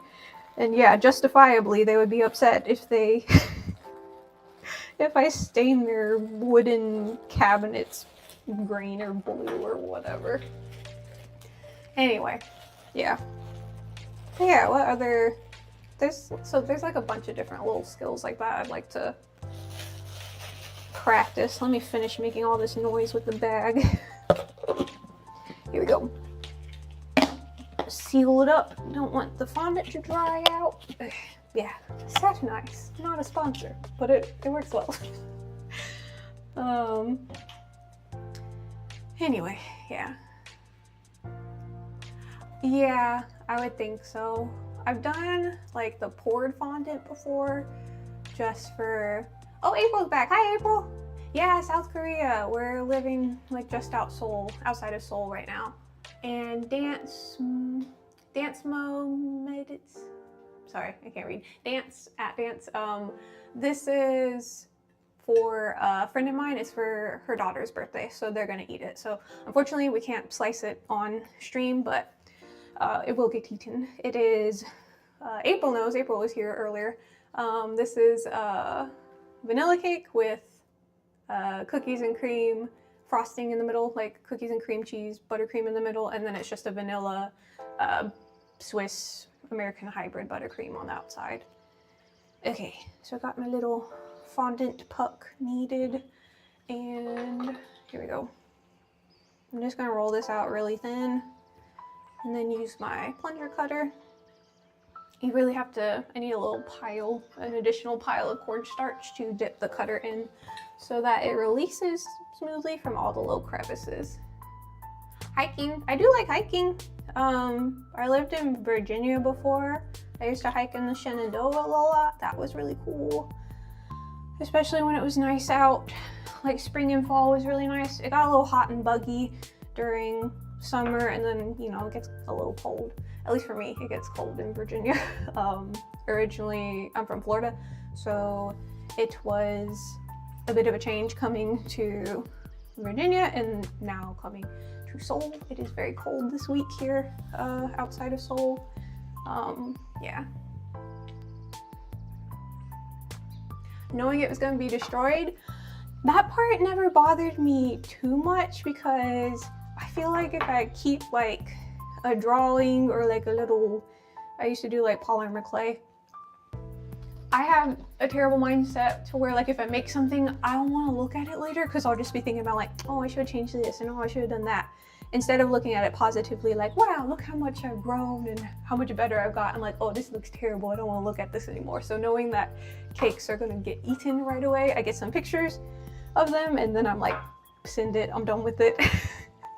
But it does crack me up. Like, if I bring a cake to a function that I'm attending, people are like, oh, I can't cut it. I don't want to cut it. It's too cute. And I'm like, give me the knife. We'll get in there. You know, I got my photo. I'm ready to hack into it. But that always cracks me up. Yeah, I ate my homework. Yeah, I just, you know, moving on with it. I'm happy when I'm done with it. Like, once I feel good about the cake and put my little stamp of approval, I'm ready to move on by the time I get pictures. So I'm like, but yeah, if I have stuff that hangs around, like old art projects or stuff like that, I don't always want to see them later on, because I'm like just thinking about everything I would have done differently, which is like, it was a different time and place. I was a different person. Just let it be what it is. But, you know, that's just a me problem, I guess. Okay, so I hope this isn't too obnoxiously loud, but I need to get just a little bit, but not too much. And then we're gonna put some cute little snowflakes all over, and then bust into some sprinkles and sanding sugar, or sugar crystal. It's not as small as sanding sugar, I guess. So let's do it. I'm gonna do this just slightly thinner. Also, I need to hurry up so this doesn't dry. I wish I brought some plastic wrap to cover this while I'm not working with it, but that's okay. We'll work quickly with this part. I say that and then watch me take like 8 million years doing it. And then get the little straggly bits off. I'll put one right here maybe so y'all can see it, or hang on. Put it on a contrasting color so you can see it when I pop it out. So, ta-da! And it makes nice little fondant cutouts. So that's what we're doing, making some fondant cutouts and then applying them strategically. There we go. Invisible comment, I'm not sure how to do an invisible comment, sorry. I was mentioning that earlier. I don't know all the ins and outs of the streaming functions on Twitch yet, so we will be sort of figuring that out together. I'm like dual streaming on Twitch and YouTube right now, so. Oh, it might not be an invisible comment actually, April. It might be that they're popping up on, oh, that's probably what it is. They're popping up on the Twitch one, so you might not see it on YouTube and vice versa. So they're not invisible, but they might just not be visible to you if you're not on Twitch. So yeah, that's probably what it is. Okay, and then we just need to start placing these on while they're soft before they get cracked. Yes, Nans, things have gotten a lot better production-wise. I was talking about that earlier. I've been figuring things a little bit each time as I've started streaming and also editing the videos. Things have gotten just a little bit better each time, so it's been a bit of a process. Okay, let me turn you where you can see this one. So, ta-da, little snowflake. So we're gonna kind of scatter them strategically. The design that she picked, they were just kind of staggered. They weren't all in. There was one design that I had showed her where they were all in a perfect line, but this one is, yeah, this one. I can't do this, no. Yeah, you gotta peel it out carefully. Yeah, Rotted, this is my first stream on Twitch ever. I haven't done any streaming on Twitch, and I've just streamed a couple times on YouTube so far, so I'm still getting the hang of it. And I have some videos, like some long form videos posted on YouTube that I edited together, but this is like my first, you know, dipping my toes into streaming so far. Yeah. Yep. So yeah. I did learn at this one bakery, you can, for fondant applications that you're gonna put around the side of a cake, you can do them ahead of time without having them dry out if you wrap them really tight or like seal them in a container and put them in the freezer. You pull them out, let them come to room temperature. And if you don't have a lot of condensation, you can pick them up and they'll still be pliable because they won't have had time to dry out. So you can still, you know, apply them to the side of the cake. We would do that sometimes with hand cut stuff that we needed for the sides of cakes. If they were really detailed, and it's like, you know, for if you're doing cake decorating at a bakery, usually Friday, Saturday are going to be your busiest days. You're finishing up all your orders for the weekend. So like you had to be strategic about when you could do all your detailed work. So that was one cool trick I learned more recently, because in my head I always thought like, whoa, you can only, if it's going on the side of the cake, it has to be pliable so it can curve to the curve of the cake. But it's always in my head was like, you need to cut something out and then immediately stick it on the cake. But people know things. I mean, that's the best part of working. I'm gonna try to just apply it straight to the cake and see how that works, because I would prefer to do it that way instead of picking them up one by one, because that's just weird. Okay, so there is a little scuff in the frosting here, so I'm going to try and place it there and hope that this works out better than I think it's going to work. I might be making a mistake, we'll find out together. Well, look at that. It went on perfectly. That's how I'm gonna do it. There we go. We just cut out the middleman. And just as long as I don't have any like stray bits on the edge of this, then that will be the way to do this. Yeah, these cutters are amazing. This one came in a set of 3, so this is the tiniest one, and then there were 2 slightly bigger cutters.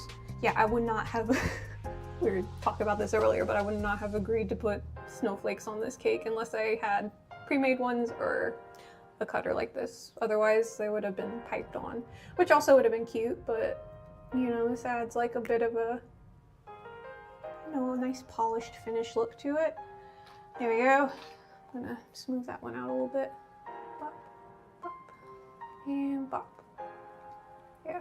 Honestly, I think these could be even thinner. They look fine, but I would like them to be a little bit thinner. But for these purposes, we're gonna leave them. Oh, thanks for following, Rotted. Yeah, it's my first day on Twitch, so here we are at 0 followers. You can, you know, get in at the beginning, I guess. And we'll, yeah, see where this goes, see what we can do. Somebody, I don't know if you saw it earlier, but someone was saying, oh, like, you should make a 6-tier or 5 or 6-tier cake on stream one time, like as a, like how many donations would it take you to make a 6-tier cake? And I was like, maybe we'll do that like as a goal or something, like so many followers or something like that, because that would be a big undertaking, so I gotta make it worthwhile kind of thing. It would be fun, but also I gotta find somebody who can eat 6 tiers of cake, because it ain't gonna be me. I gotta like plan a whole party around it, I guess. Okay, so, and then just kind of going off of these, I want them a little bit staggered, so I'm gonna do all of the snowflakes first, and then I'll go back in and add some of the sprinkle accents and the little sanding sugar accents. Yes, April, there is 2 sizes bigger than this, but in the drawing that I did for the customer, for my friend, this was like about the size of the scale, so I'm gonna try to stick to the drawing as much as possible. Yeah, ground level investments. Walk around, oh yeah, walk around South Korea and hand out cake. I could try that. People like free food, but I will say people aren't as big on big on sweets here, I feel like. All of their style of cakes, you see more like sponge cakes with like whipped cream, chantilly, fruit fillings and stuff like that. I mean, there's still like bakeries around that do like cookies and brownies, but as far as decorated cakes go, most of them are like a light sponge or a genoise or something, and then like a fluffy whip style of frosting. You don't really see a lot of buttercream cakes here, so I'm just out here doing my thing. Maybe it would be a new experience for some people in that way. But yeah, 16 tiers would be insane. I don't even know where I would begin with that, especially if it was all cake and there were no styrofoam dummy cakes. That would be insane. Like literally if I was working, oh no, I punched it. Got a little excited. If I was like working at a bakery and I saw that order come in, I would just like cry and then quit.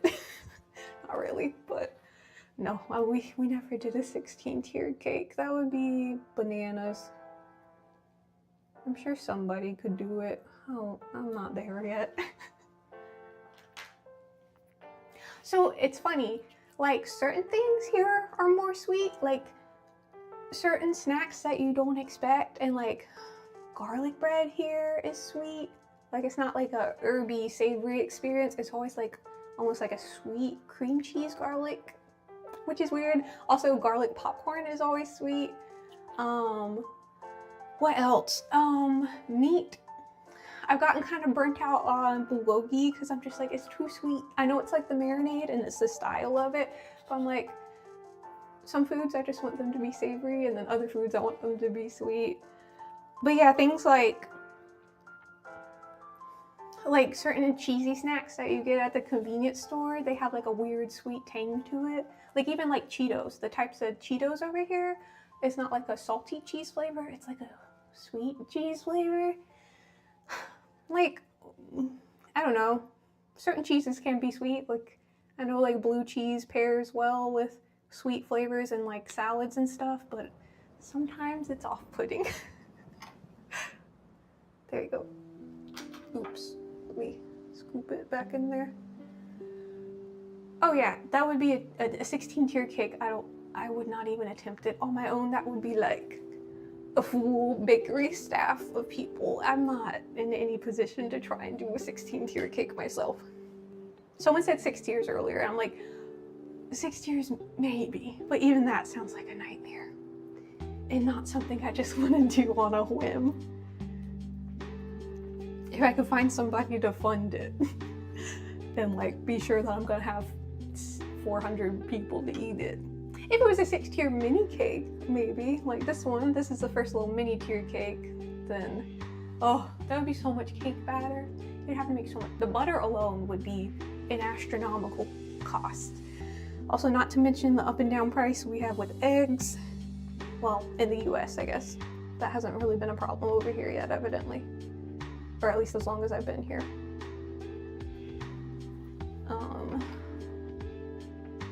For your bed, are you tired? Do you need to go to sleep?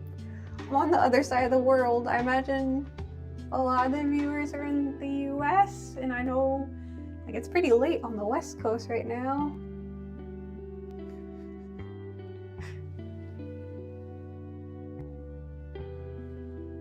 Oh my gosh, butter is so expensive here.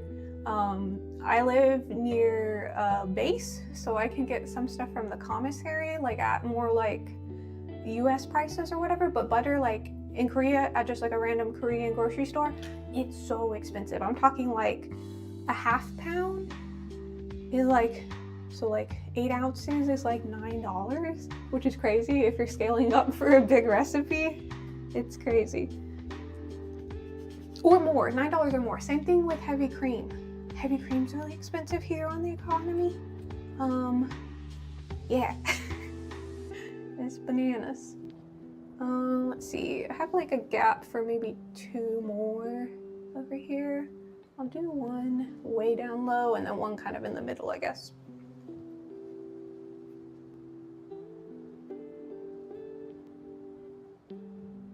Oh, you're an Aussie? Cool. We're kind of on the same side of the world right now, sort of. I really want to visit Australia and New Zealand one time. while I'm here, because I think it's only like a 12-hour flight from South Korea, which is less than it would be from the States where I'm originally from. But yeah, I was actually just talking about last weekend I went to a concert. It was really cool. It was Lord of the Rings in concert, like a full symphony orchestra with a choir and a children's choir, and they played the entire movie. So like, I'm not just talking like they played arrangements from the movie, they literally had the movie on the screen, and then every time a musical arrangement appeared, they played it live in person. Why did I start talking about this? Because I really want to visit New Zealand for a lot of reasons, but part of the reason I'd like to go is to see, they still have like some parts of the Hobbiton from The Lord of the Rings there, and it'd be cool to see. I know it's like kind of nerdy, but where somebody was talking about hiking earlier, yeah, the butter would be crazy. What to say to Caillou? Oh, I might have missed Caillou's comment, sorry. I might have missed something up ahead. Or if you're talking about his previous comment about making a 6-tier cake, yeah, that would be an investment. Yeah, 500 to 600. Oh, yeah. Sorry, I was just catching up on what y'all had put in there, but yeah, eventually it would be cool to go and see just like some, and also some just natural parts of New Zealand look really pretty for hiking, you know, if the weather's good and stuff. Okay, let's see, do I need one more on this side? I think I want one more like way up top here, so they're staggered. Let's see. Is that a riddle, April? Sorry, I don't think I understood it fully. I was trying to read what your comment was, April, but I was kind of missing it. Oh, it was way, way back. Okay, gotcha. Yes, beautiful landscapes in New Zealand. I know it's like the cliche, but also a lot of animals and bugs and critters you have to watch out for in New Zealand and in in Australia. There you go. Okay, so that's 2nd tier. We got all the little snowflakes on it. We're gonna add some snowflakes to the bottom tier, and then we're gonna move on to little sprinkle accents and put our number topper on top. So April and I were talking earlier about, since this is like an unconventional size of cake, I didn't use like sized cake pans like you would normally bake a 6-inch, a 8-inch, a 10-inch for a tiered cake. Since it's smaller, I just baked a sheet and cut out with like round cutters and cut out, well, not this one specifically because it's tiny, but I have a set of round cutters. So when I was like talking about the cake design, I was trying to like guesstimate about how many servings this would be. If you were cutting this cake for like your friends or family, how many servings do you think you would get out of it? Just curious, because I was thinking like, I'll tell you what I was thinking if y'all put it, because I was like, you know, it could go either way. Like somebody could eat this whole little top tier by themselves and be like, yeah, that's a slice. But there's usually a difference in what people call like event servings versus party servings. So like people cut different sized slices, you know, based on, you know, is cake the main event, or are you like at a wedding where there's going to be other food? You're probably going to get a smaller slice of cake. Also just pricing for larger amounts of people, like if it was a corporate event or something, or just any kind of large number of people event, it's going to be like a smaller portion of cake probably. Let's say 22 to 30 servings or 4, 6, 12. Yeah, I feel like traditionally if it was the event servings, I could probably get 20 out of it, maybe. I feel like I'm imagining, since this is for several kids, yeah, I don't know. I don't really know how this is gonna go down. If it's like, okay, we'll split the bottom tier and then you have the middle tier, but yeah.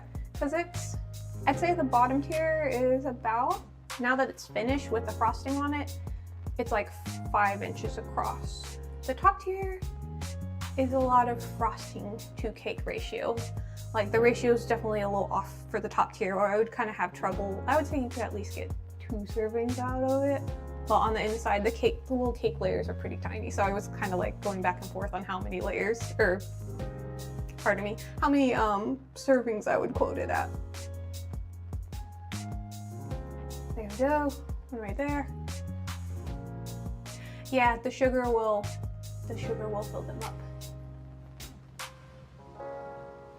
On the bottom, oh, on the bottom for the, gotcha. Did I remember yesterday, April? I mean, I remember where I was yesterday and what I did yesterday. Yeah. But I don't know, this is the first time I've done a mini cake, so now, I mean, this is the fun part of doing this stuff for the first time, is like, now I kind of know what to expect. The next time I make this for somebody, if it's a custom order, like now I have an idea about how long it's gonna take and how many servings it'll be and stuff like that. So that gives you a better idea for pricing and things like that. If you're, you know, pricing your own cakes, like if you have your own business or you're doing it for friends or whatever the case might be for people. Yeah. Yes, some people do eat an astronomical amount of cake. That's true. That's why I'm like, I try to be, like back in the day when I was doing like cake consultations with people, I tried to be very clear about how I described the serving parameters we went off of. Because some people are like, they would cut this bottom one into like 4 slices and say, yeah, a quarter of this is 1 serving. And I'm like, okay, so we gotta like really spell it out for people. Just so like, you know, 1, they end up with enough cake for their event, and 2, like nobody ends up disappointed. It'd be like that scene from The Office Space. That's an old movie. I don't know, I might be too old for real. But there's like a scene, it's like an office party, and they're cutting up a sheet cake, and there's this one really quiet, soft-spoken guy who gets overlooked, and they're cutting up the sheet cake and passing it out to people, and he gets his slice, and then he's about to start eating it, and they're like, oh, greedy guys, pass that to the next person. But he's looking at the cake and how they're cutting it. He's like, but if I pass it on to the next person, there's not gonna be enough cake for everyone. And they just kind of steamroll over him. And he's like, and last time I didn't get a slice of cake, but like he's talking so quiet and they don't hear him. Yeah, Office Space. You have my statement. Yes, but my boss said I could listen to the music at a reasonable volume. That guy makes me want to cry the whole movie. I'm like, wow, I feel him so hard. I mean, because he's a weird looking guy and nobody listens to him, and he just wants to be sure he gets a slice of cake at the office party. You know, it's probably the highlight of his week at work because their job looks so boring. Ugh, anyway. Actually 2 of my sisters live in Texas, and the first time I visited, they live near Dallas, and my brother-in-law was driving us around, and he was like, this is the street that they're driving on in the beginning of Office Space. Fun fact. I was like, that's really funny. And also, how did you know that? But yeah, it was like a street near Dallas somewhere. I could not tell you what the exact street was, but I was like, that's pretty funny. Yeah, I really like Milton. I think that's his name. Oh, it's so sad. And then they move him into the basement. The same character, for those of y'all who haven't seen the movie, the same character gets moved like from his desk, and then he like gets shoved out, and then he ends up like in the basement in the dark. They're like trying to basically muscle him out of his job, but he keeps sticking around. But like he ends up in the basement, and he's just muttering to himself, and he keeps saying, I could burn down the building. And nobody hears him because nobody ever listens to him. Yeah. Okay, we're coming around the mountain. We just got a couple, I think maybe 2 left. 1 here, 1 there, but it's coming together well, which is good because I need to finish it up and chuck it in the fridge because it's been sitting out for a little bit. So I need it to chill after I finish these details, which will be perfect timing because we're almost Yeah, it's looking good. It's coming together nicely. Okay, I'm gonna go way at the bottom with this one and then like in the middle with the last one. So, well, I'm so glad I thought to just apply them directly to the cake. What was I doing my whole life before this? Picking them up and then moving them? So silly. That's probably literally why they designed this little plunger like this. It never really occurred to me till now. I'm still learning. Who's gonna eat it? Oh, sorry, Dance, I didn't see you. Yeah, I do mumble to myself a lot. This cake is, a friend of mine ordered it for her daughter's birthday, so they're going to eat it. Unfortunately, that means we will not be able to cut it on stream, like on live while I'm doing this. Other cakes, maybe, if I'm just making them for like me or like a neighbor or something like that, maybe we'll cut some cakes sometimes, but this one, it's gotta go to somebody, so we can't cut it. But it will get eaten, hopefully by a very excited 6-year-old. I hope she likes it. There we go. Yeah, I do be mumbling to myself a lot when I was talking earlier, because like, just how I'm at right now, I spend a lot of time on my own, and so I do be mumbling to myself a lot, like Milton. So, yeah. Okay, so there is our snowflake applications, just kind of scattered. They're not like in a regular pattern, just trying to be kind of willy-nilly with it. I'm gonna put away this extra fondant and then clear up the space for a minute and add some little sprinkle details here and there.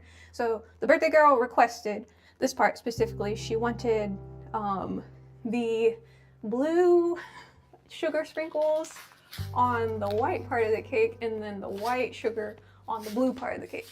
So that was a specific request from birthday girl. I probably would have done it the opposite way, but we're gonna see how this looks and it's gonna be exactly what she wants. So there we go. She's the boss. I think it's gonna look fine anyway. Like they're gonna show up a lot better this way. I feel like I would have done them like as an accent instead of like a contrast, but there's no wrong answer. Sorry, this is gonna be loud for a minute while I scoop this. Actually, I need to put this in the separate bag. There. We're just gonna plop that on top and seal it up, and I'll address it momentarily. Because it needs to go separate, but I need to wrap it up later. Like, wrap it up tightly, but I'm just gonna put it on top and put the top on right now. All right, there we go.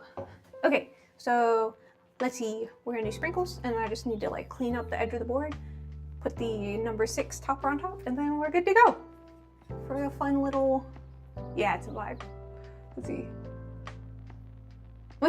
Yeah, sorry, I just caught that last comment. Alrighty, so let's see. I think I'll start with the blue, because that's gonna be the primary one. I got these from the Daiso, which is like a little dollar store nearby. And I was kind of excited at least. I need to wipe up all this cornstarch before I get going, or else it's gonna bother me. One moment, please. Here we go. Whoop! Knocking my little cutter all around. Okay, let's see. Almost done, just so I don't scatter cornstarch everywhere in the process. There we go. Alrighty. Now, we don't need this anymore. Just set that aside. Okay, here you go. Little sugar sprinkles. These are from Daiso. It's like a dollar store. Yes, good housekeeping. It's like a Ratatouille where she said, "Keep your station clean or I will kill you." Also, my husband used to work at a sandwich shop. It was Firehouse. And his boss was, she was nice or whatever, but she had little funny quirks, and she was always like, she'd come and like swoop by their workstations and she'd be like, "I want to see a CFE." And I was like, "What's a CFE?" "A crumb-free environment." I'm like, did we have to make a initialism for that? You couldn't just say crumb-free environment? Anyway, so I think about that all the time now. Gotta have a crumb-free environment here. Yeah. Okay, so I don't want to go crazy with these. I'm trying to think if I have, I guess I'll just do it by hand. I was trying to think if I have like a tool I can gently apply them. Need a little tiny bowl or something. 1 moment, please. We're just gonna wing it. I'm gonna pour it into one of these divots and then grab them out bit by bit instead. Oh, here's I just made like a white chocolate number 6 topper for the top of the cake. But I'm just gonna use one of these divots to pour the sprinkles into. I should put them like in a shaker so I could gently shake them out. I'm afraid if I just dump them straight from this package, they're gonna come out too much at one time. So just a little bit. I'm not going too crazy. And then after I do like each layer, I'm gonna kind of toss them at the sides too. But I don't know. Hopefully she won't be upset if there's like a random stray blue sprinkle on the blue part, because she was very specific, like blue sprinkles on the white part and then white sprinkles on the blue part. The joys of being 6 years old, I guess. I mean, what other, you know, big matters does she have to decide about?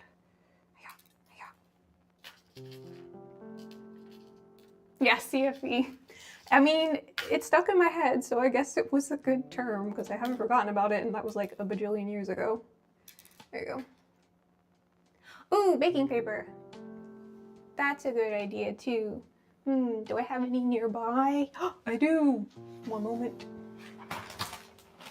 Ta-da! Wow, look at me. Here we go. I'll make like a little cone, kind of like a piping bag, so that they only come out like a little bit at one time, I think.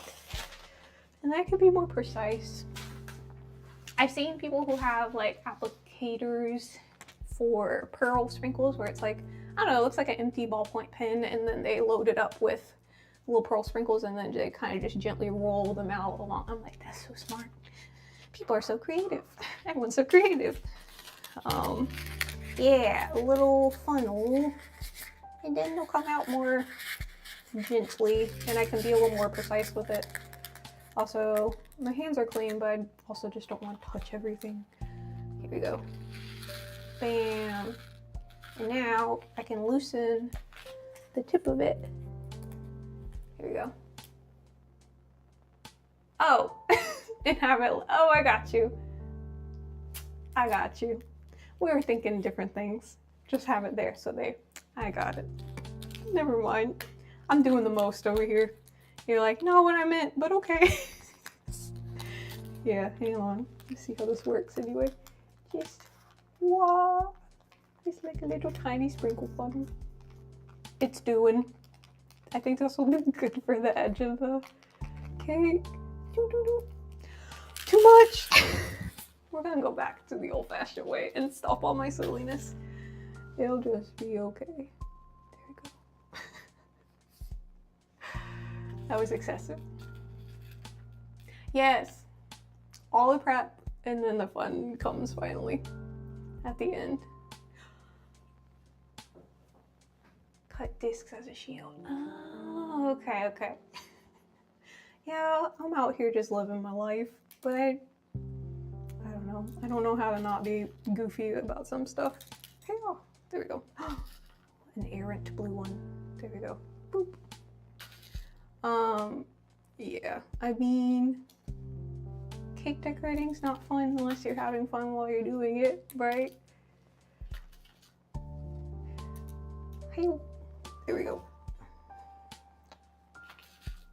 And also, I was talking about this earlier, I feel like if I'm being observed, like I'm just doing something by myself, I'm very efficient, very capable, but if I feel like somebody's watching me, I'm always like, how do I, why am I being weird? It's because I feel like I'm being watched or perceived, quote unquote. Which is like, why would you jump in front of a camera then? Good question. Good question. Because I want to make cakes and I want to share them with people. And I want to talk about cakes to people who want to watch me make cakes. Yeah, for next time. I'll do it, yeah. I'll figure it out next time. it was a fun experiment still. Yeah. But maybe I'll be the next cool guy who invents a sprinkle applicator funnel situation. Okay, there we go. And if I want to be real crazy about this, I do have some little tiny tweezers. So for the ones on the side, I can like get in there and pop them on without like, yeah, using my fingertips. So if I want to, for those ones, I can go in and add a couple on the side and it'll be fine, because these aren't so small that they're hard to grab. It's just gonna take a second. Here we go. And then for the white frosting on, or the white sprinkles, I think I'm just gonna add like little clusters here and there instead of doing it all over, because she wasn't like specific, so I think it's kind of dealer's choice at that point.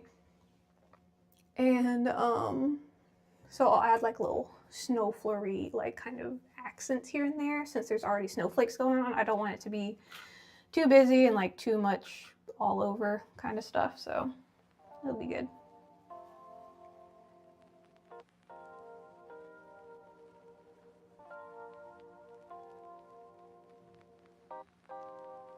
Yes, humans do act differently under, sorry, I froze up for a second. I was like reading, trying to catch up. Yeah, humans totally act differently under observation, for sure. The unexamined life is not worth living, man. I don't remember what that's from.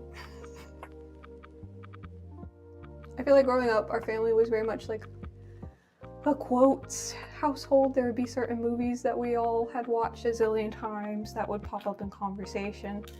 But now, like, I just sound like a crazy person when I'm talking to other people. I usually tone it down though, but this is kind of stream of consciousness here, since I'm the only one chatting on the open air, at least.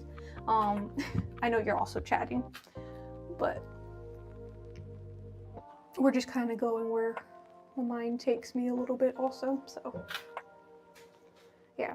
So for streaming, I'm trying to come up with a regular schedule. I want to stream earlier in the day my time, so that it's like evening time, US time, I guess, because that's where I feel like, at least on YouTube, most of my followers so far, subscribers, are from the US generally, it seems. That is a generalization.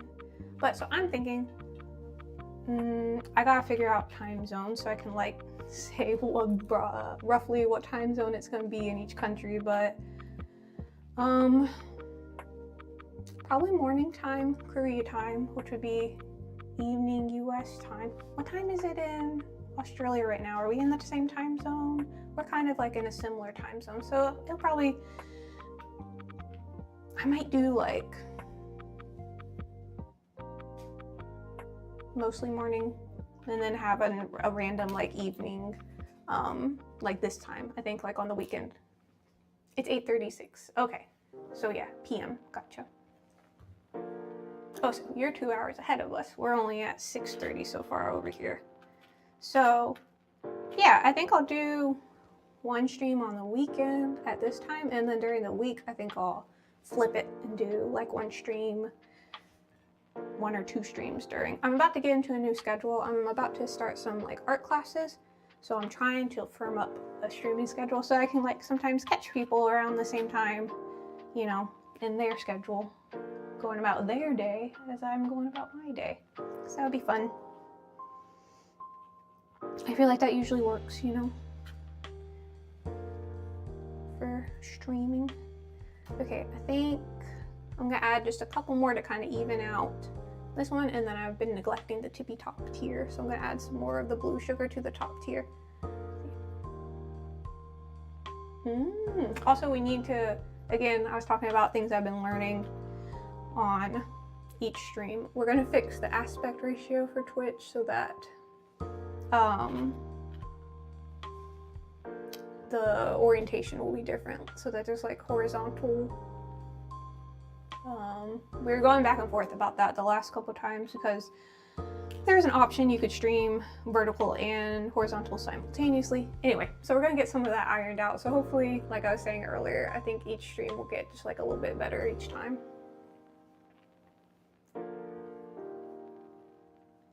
Yeah, 4 p.m. to, 5 p.m. to 4 a.m. Yeah, that sounds about right. It's backwards, like Bucci went to bed at 4 a.m. in New York. Exactly, exactly. That always, I had to wrap my head around that whenever, you know, like growing up watching movies or shows that were set in Australia, or most recently watching Bluey. They're having Christmas and it's like summertime, and I was like, oh my god, yeah, duh, because you're on the other side of the world. My niece, she's gonna be 5 in the summer, and she really loved Bluey. But then my sister was like, dude, you should just watch Bluey. It's like actually a great show, because my sister knows that I love like animated stuff also. Originally, like way back when I wanted to be into animation, long story short. Oh, also, I will be streaming tomorrow. I have to figure out some little Valentine cakes designs. I think I'm going to do like conversation hearts. I have a couple different sizes I'm going to do. Anyway, I'll probably be on tomorrow. Hopefully get an earlier start tomorrow by a couple hours, but still, you know. Yeah, hopefully get an earlier start. I had intended to start pretty early today, but then like getting everything prepped and making sure I had everything took longer than I thought. So I got a little bit later start, but I don't know. We're gonna play around with the stream times, but I want to get a consistent schedule so that I can just kind of have it posted up, or, you know, let people know. Southern Hemisphere things, yeah. Had to be getting used to that over here. Oh, it's so cold in South Korea right now. It's like nighttime, teens. Yeah, I'm gonna update hours on the home pages, or like, yeah, on YouTube and on Twitch. So I'm gonna update it on there, and hopefully I'll get into, at least until I pick like a regular time to be on, I'll, you know, send like a notification ahead of time, like where you can tell people like ahead of time what time we're gonna stream. Sorry, I'm still getting used to all this, so we'll figure it out. Yeah. But yeah, it has been really cold. Today it was like 20s, but Fahrenheit, not Celsius, so like 20s, which is real cold for me. From Florida originally, so anything above, or below rather, 70s, I'm like, oh, it's cold. Yeah.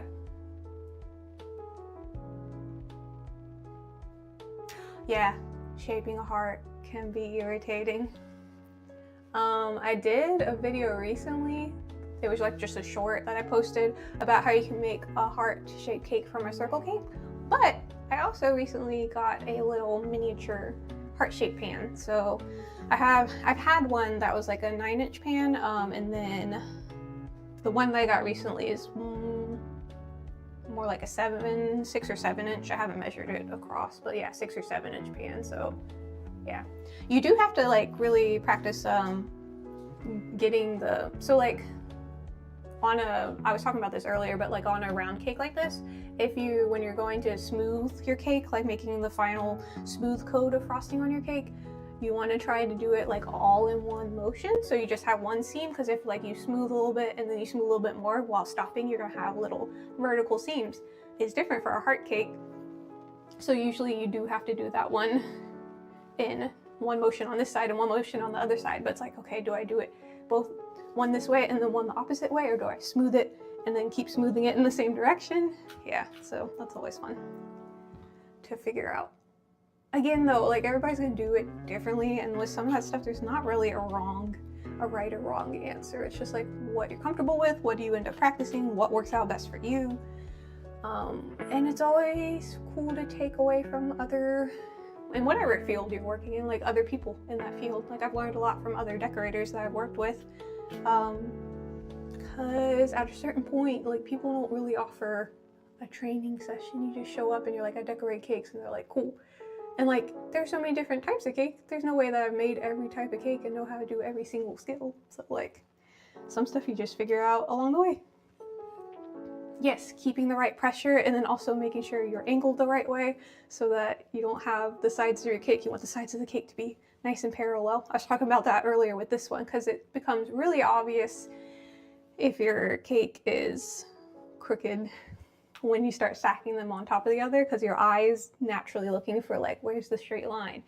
And at one bakery that I worked at, we called it, so like if your top was, while you're smoothing your buttercream, if the top was becoming wider than the base of the cake as you're smoothing the buttercream, we called that a top hat. And then if it was wider at the base and then thinner at the top, we called that a volcano. So we're like, oh, your cake's top hatting a little, it's looking a little bit like a top hat. And you'd be like, oh, thanks. Because sometimes when you're like right up on it, you're like, yeah, that looks good. And then you take a step back and you're like, oh no, I gotta go back in and, you know, sharpen that up a little bit. Okay, so I'm gonna pause there on the blues. I might add like a couple more as we go along, but I think that's good for now. So we're gonna add, I had some white ones actually in a bowl because I already had an open package. And so these are a little more rock candy like, so they're kind of like little clusters. I'm breaking them up because they kind of got stuck together. And we're just gonna put some little sparkly looking sprinkles on this one as well. Sorry, this might be loud for a second next to the microphone, but some of them got kind of stuck together as they were sitting in the bowl. But that's okay, we're gonna move on.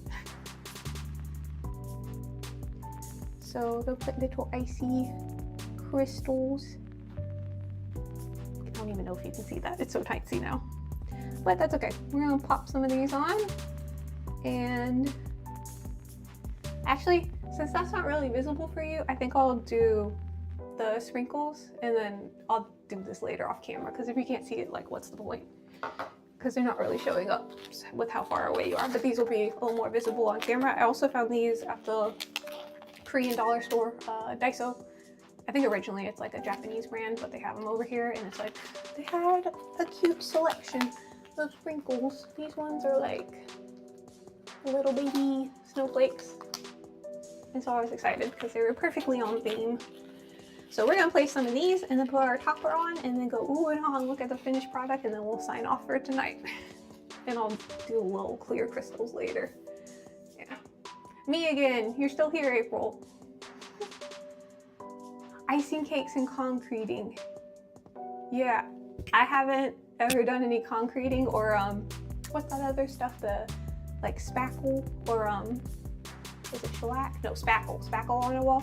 I've never done that, but like watching them with they have the two like panel shaped scrapers, and they're like doing this and like scraping the edge and then going and the scraping. I'm like, that's kind of like how when I'm using my scraper and my palette knife at the same time. It's a similar skill, but very different applications. So we're gonna take some of our teensy little snowflakes and scatter them around, and plus that'll help me, after I sign off, it'll help me know where to place the white sugar ones, since I'll already have these in place. So we're not gonna go crazy. We're just gonna, you didn't see that? That never happened. I didn't drop it. Oh my gosh, I posted a Stranger Things cake recently, and I was using these same Twizzlers trying to put the irises in his eye. I made a character from Stranger Things. I won't, no spoilies or anything, but I made little isomalt irises for his eyes, so they'd be like a little bit shiny. So they're like hard candy sugar eyeball irises, and I kept dropping them over and over, trying to jam them into the modeling chocolate. And I like edited together like a blooper reel of me dropping it over and over. That wasn't even the full amount of times that I had dropped it. I dropped it so many times, I was like losing my mind. Well, because it's like a hard surface and it was hard to grip on. But here we go.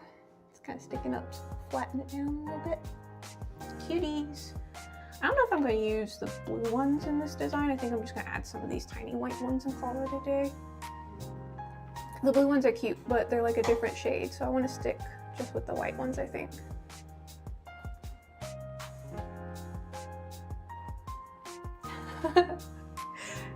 I feel like I saw something like that, to the same effect of like just the transferable skills of going from cake decorating to, I want to say they were putting up wallpaper or something, and they were doing like the smooth and the, oh, it's snowing, I lost them.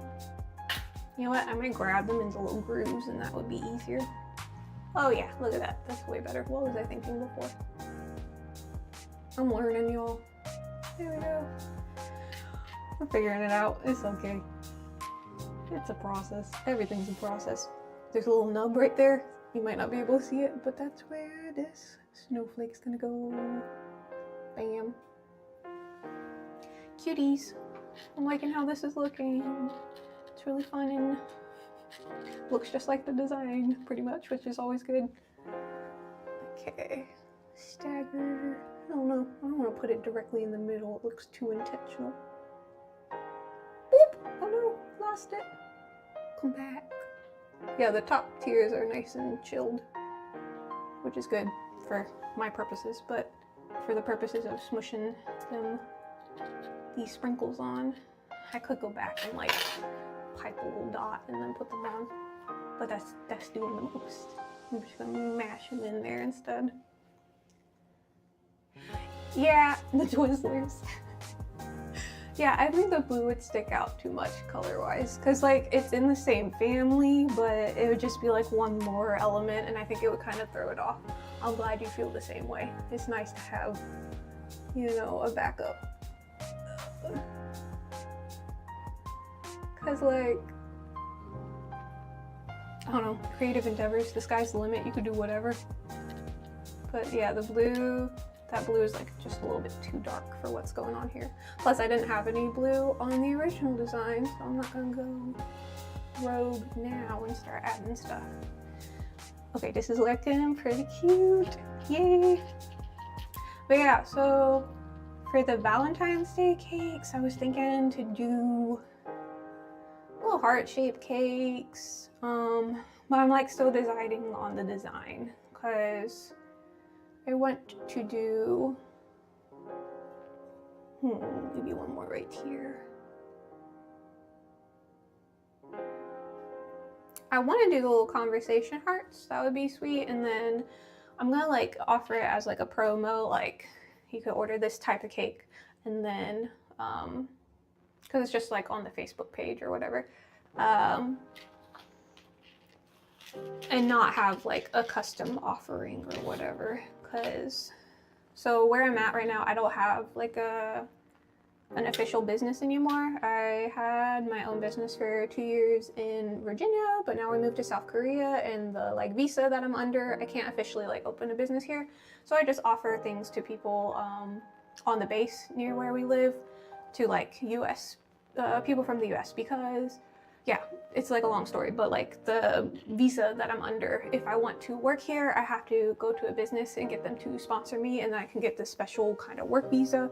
So I'm just kind of doing my own thing right now, and plus I'm taking classes, so the cakes, this is like a cake order that somebody ordered from me on base for my book club. So I'll get like random orders like that from people, and then otherwise I'll like make a little promotion every now and then for holidays and stuff, and like be like, hey, you can order this cake at this price, and then make a bunch of them, and then people come and pick them up. Anyway, so that's where I'm at right now. So that's why I'm talking about like this little Valentine's Day promotion. I want it to be like a design, and then I can make multiples of them, like all a similar thing, like with, you know, minimal to no variation. Because like if you're offering a bunch of one thing, you want it to be like something you can do over and over quickly, and like have the price point be the same. So yeah. Oh, thanks. Yeah, I'm thinking the colors look balanced right now. Like, I like how it is, for sure.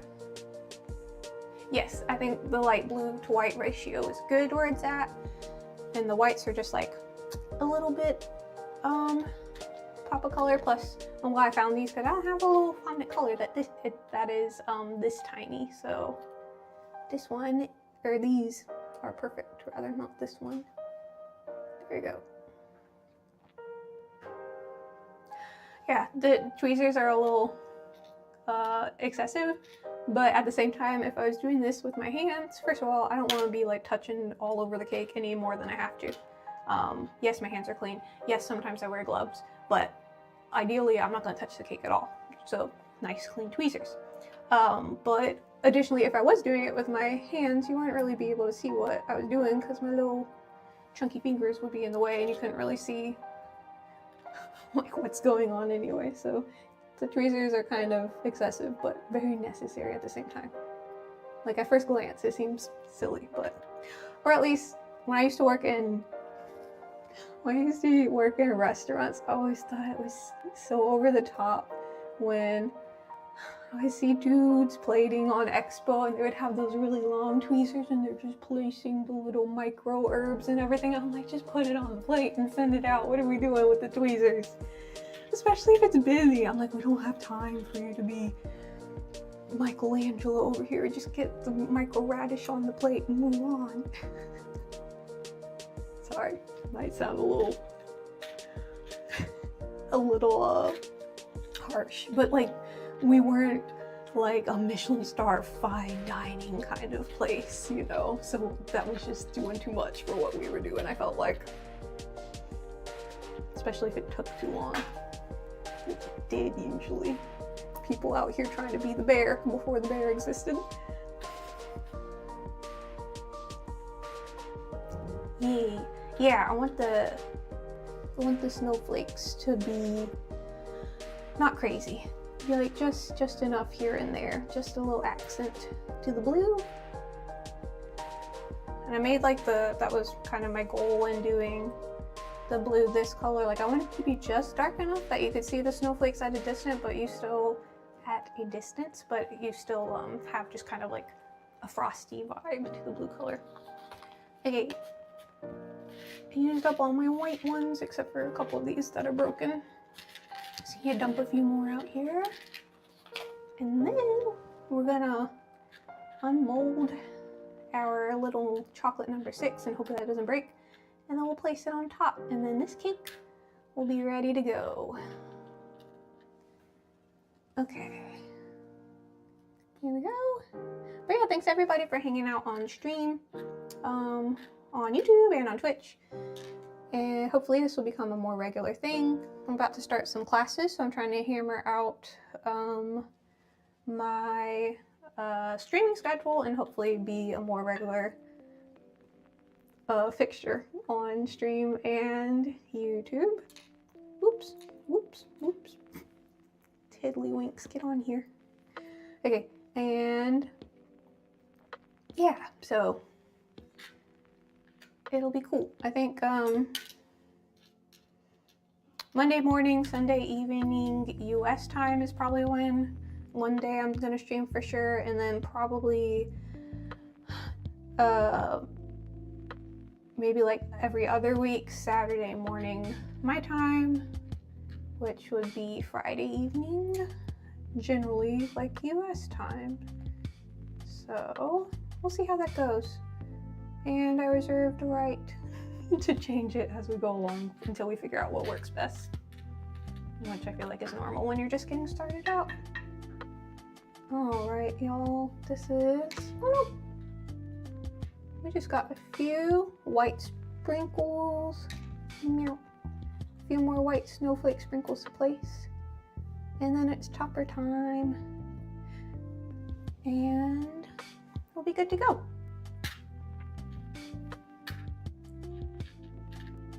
Here we go. Oops, grab it. It's like a tiny claw machine every time. I'm usually really good at claw machines, but I've been on a bad streak the last couple times I visited claw machine places.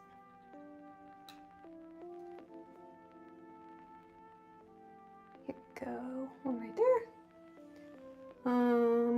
We got an errant blue sugar sprinkle up here. Get it, get it. There we go. Yeah. Yeah, probably I feel like one of the shining achievements of my entire life thus far and it probably happened when I was like 11, was the time that I grabbed 2 toys out of the claw machine at the same time, in the same grab. It was these little hippo alien looking creatures. So they had like a heart on their belly, but it looked like a hippo, but it had like a little tassel of hair also on top. Like, I say hair, but it was like, you know, a little stuffed animal. And I got 2 at one time. I got a yellow one and a blue one. And the yellow one had like an orangish heart, and the blue one had like a greenish heart. They were really cute. I don't know if I still have them. I think I got rid of them because that was a long time ago. I should have kept them. I'm bad about that though. I have to let go of things. I can't be a pack rat. I get really sentimental about things. Like, I was definitely one of those kids who are like, my stuffed animals have feelings. I can't let them go. I can't donate them to the thrift store. It'll be sad. It'll be like Toy Story. That was before the 3rd Toy Story came out. I already was like, when I went and saw that movie, I was like, oh no, this is too sad. I'm pretty sure I cried in the theater at that one. Got a lot of feelings. Oop, here we go. Oh, here we go again. We got a live one. We got a jumpy one. Okay. Quick spin around. What do we think? I think she's done. We're gonna put our topper on top and say goodnight. But yeah, thanks for everybody for hanging out. Yeah, baby bears. I do have this one big neon pink, like, it was like a pillow, but it was also an elephant. I called it Snuffy because, you know, I was real into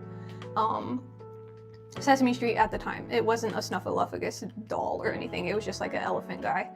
And I have had him since I was like a small baby child infant. So I didn't get rid of everybody. It's just, okay, here we go.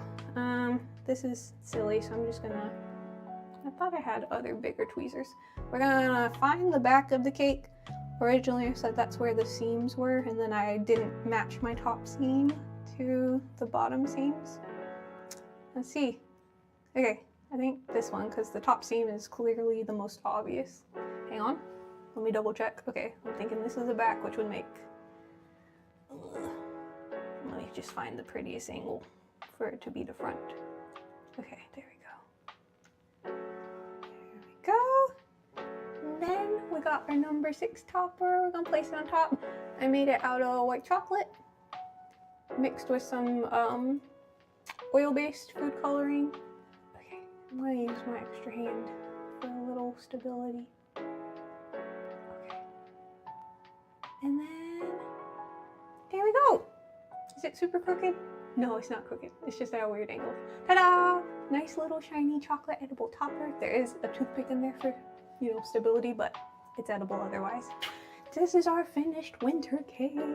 Our first ever mini tiered cake. Oh, so cute. But yeah, definitely if you enjoyed hanging out, be sure to follow if you're on Twitch, or subscribe if you're on YouTube, and we're gonna be doing this more often. Also on YouTube, I have a lot of other edited content, yes, Snuffleupagus, sorry. Gonna have, oh, thanks. Gross? Looks gross or grouse? Are you saying it looks like a weird, bird? I'm pretty sure grouse is a bird. Oh, awesome. Nice. Okay, I haven't heard that word. I was like, gross, no. Tight. Thanks. I really appreciate that. I'm pretty pleased with it as well. I've never made a mini tier cake, and I was like, it's gonna be fun, but I hope it looks good too. So we got our little cake. And yeah, so I'm gonna like put the name on, but besides that, and like some little white sugar crystals, but you can't see the sugar crystals anyway, so I'll do that after I sign off. But thanks so much for watching. This has been really fun. I've really enjoyed it. Aussie things. Yeah.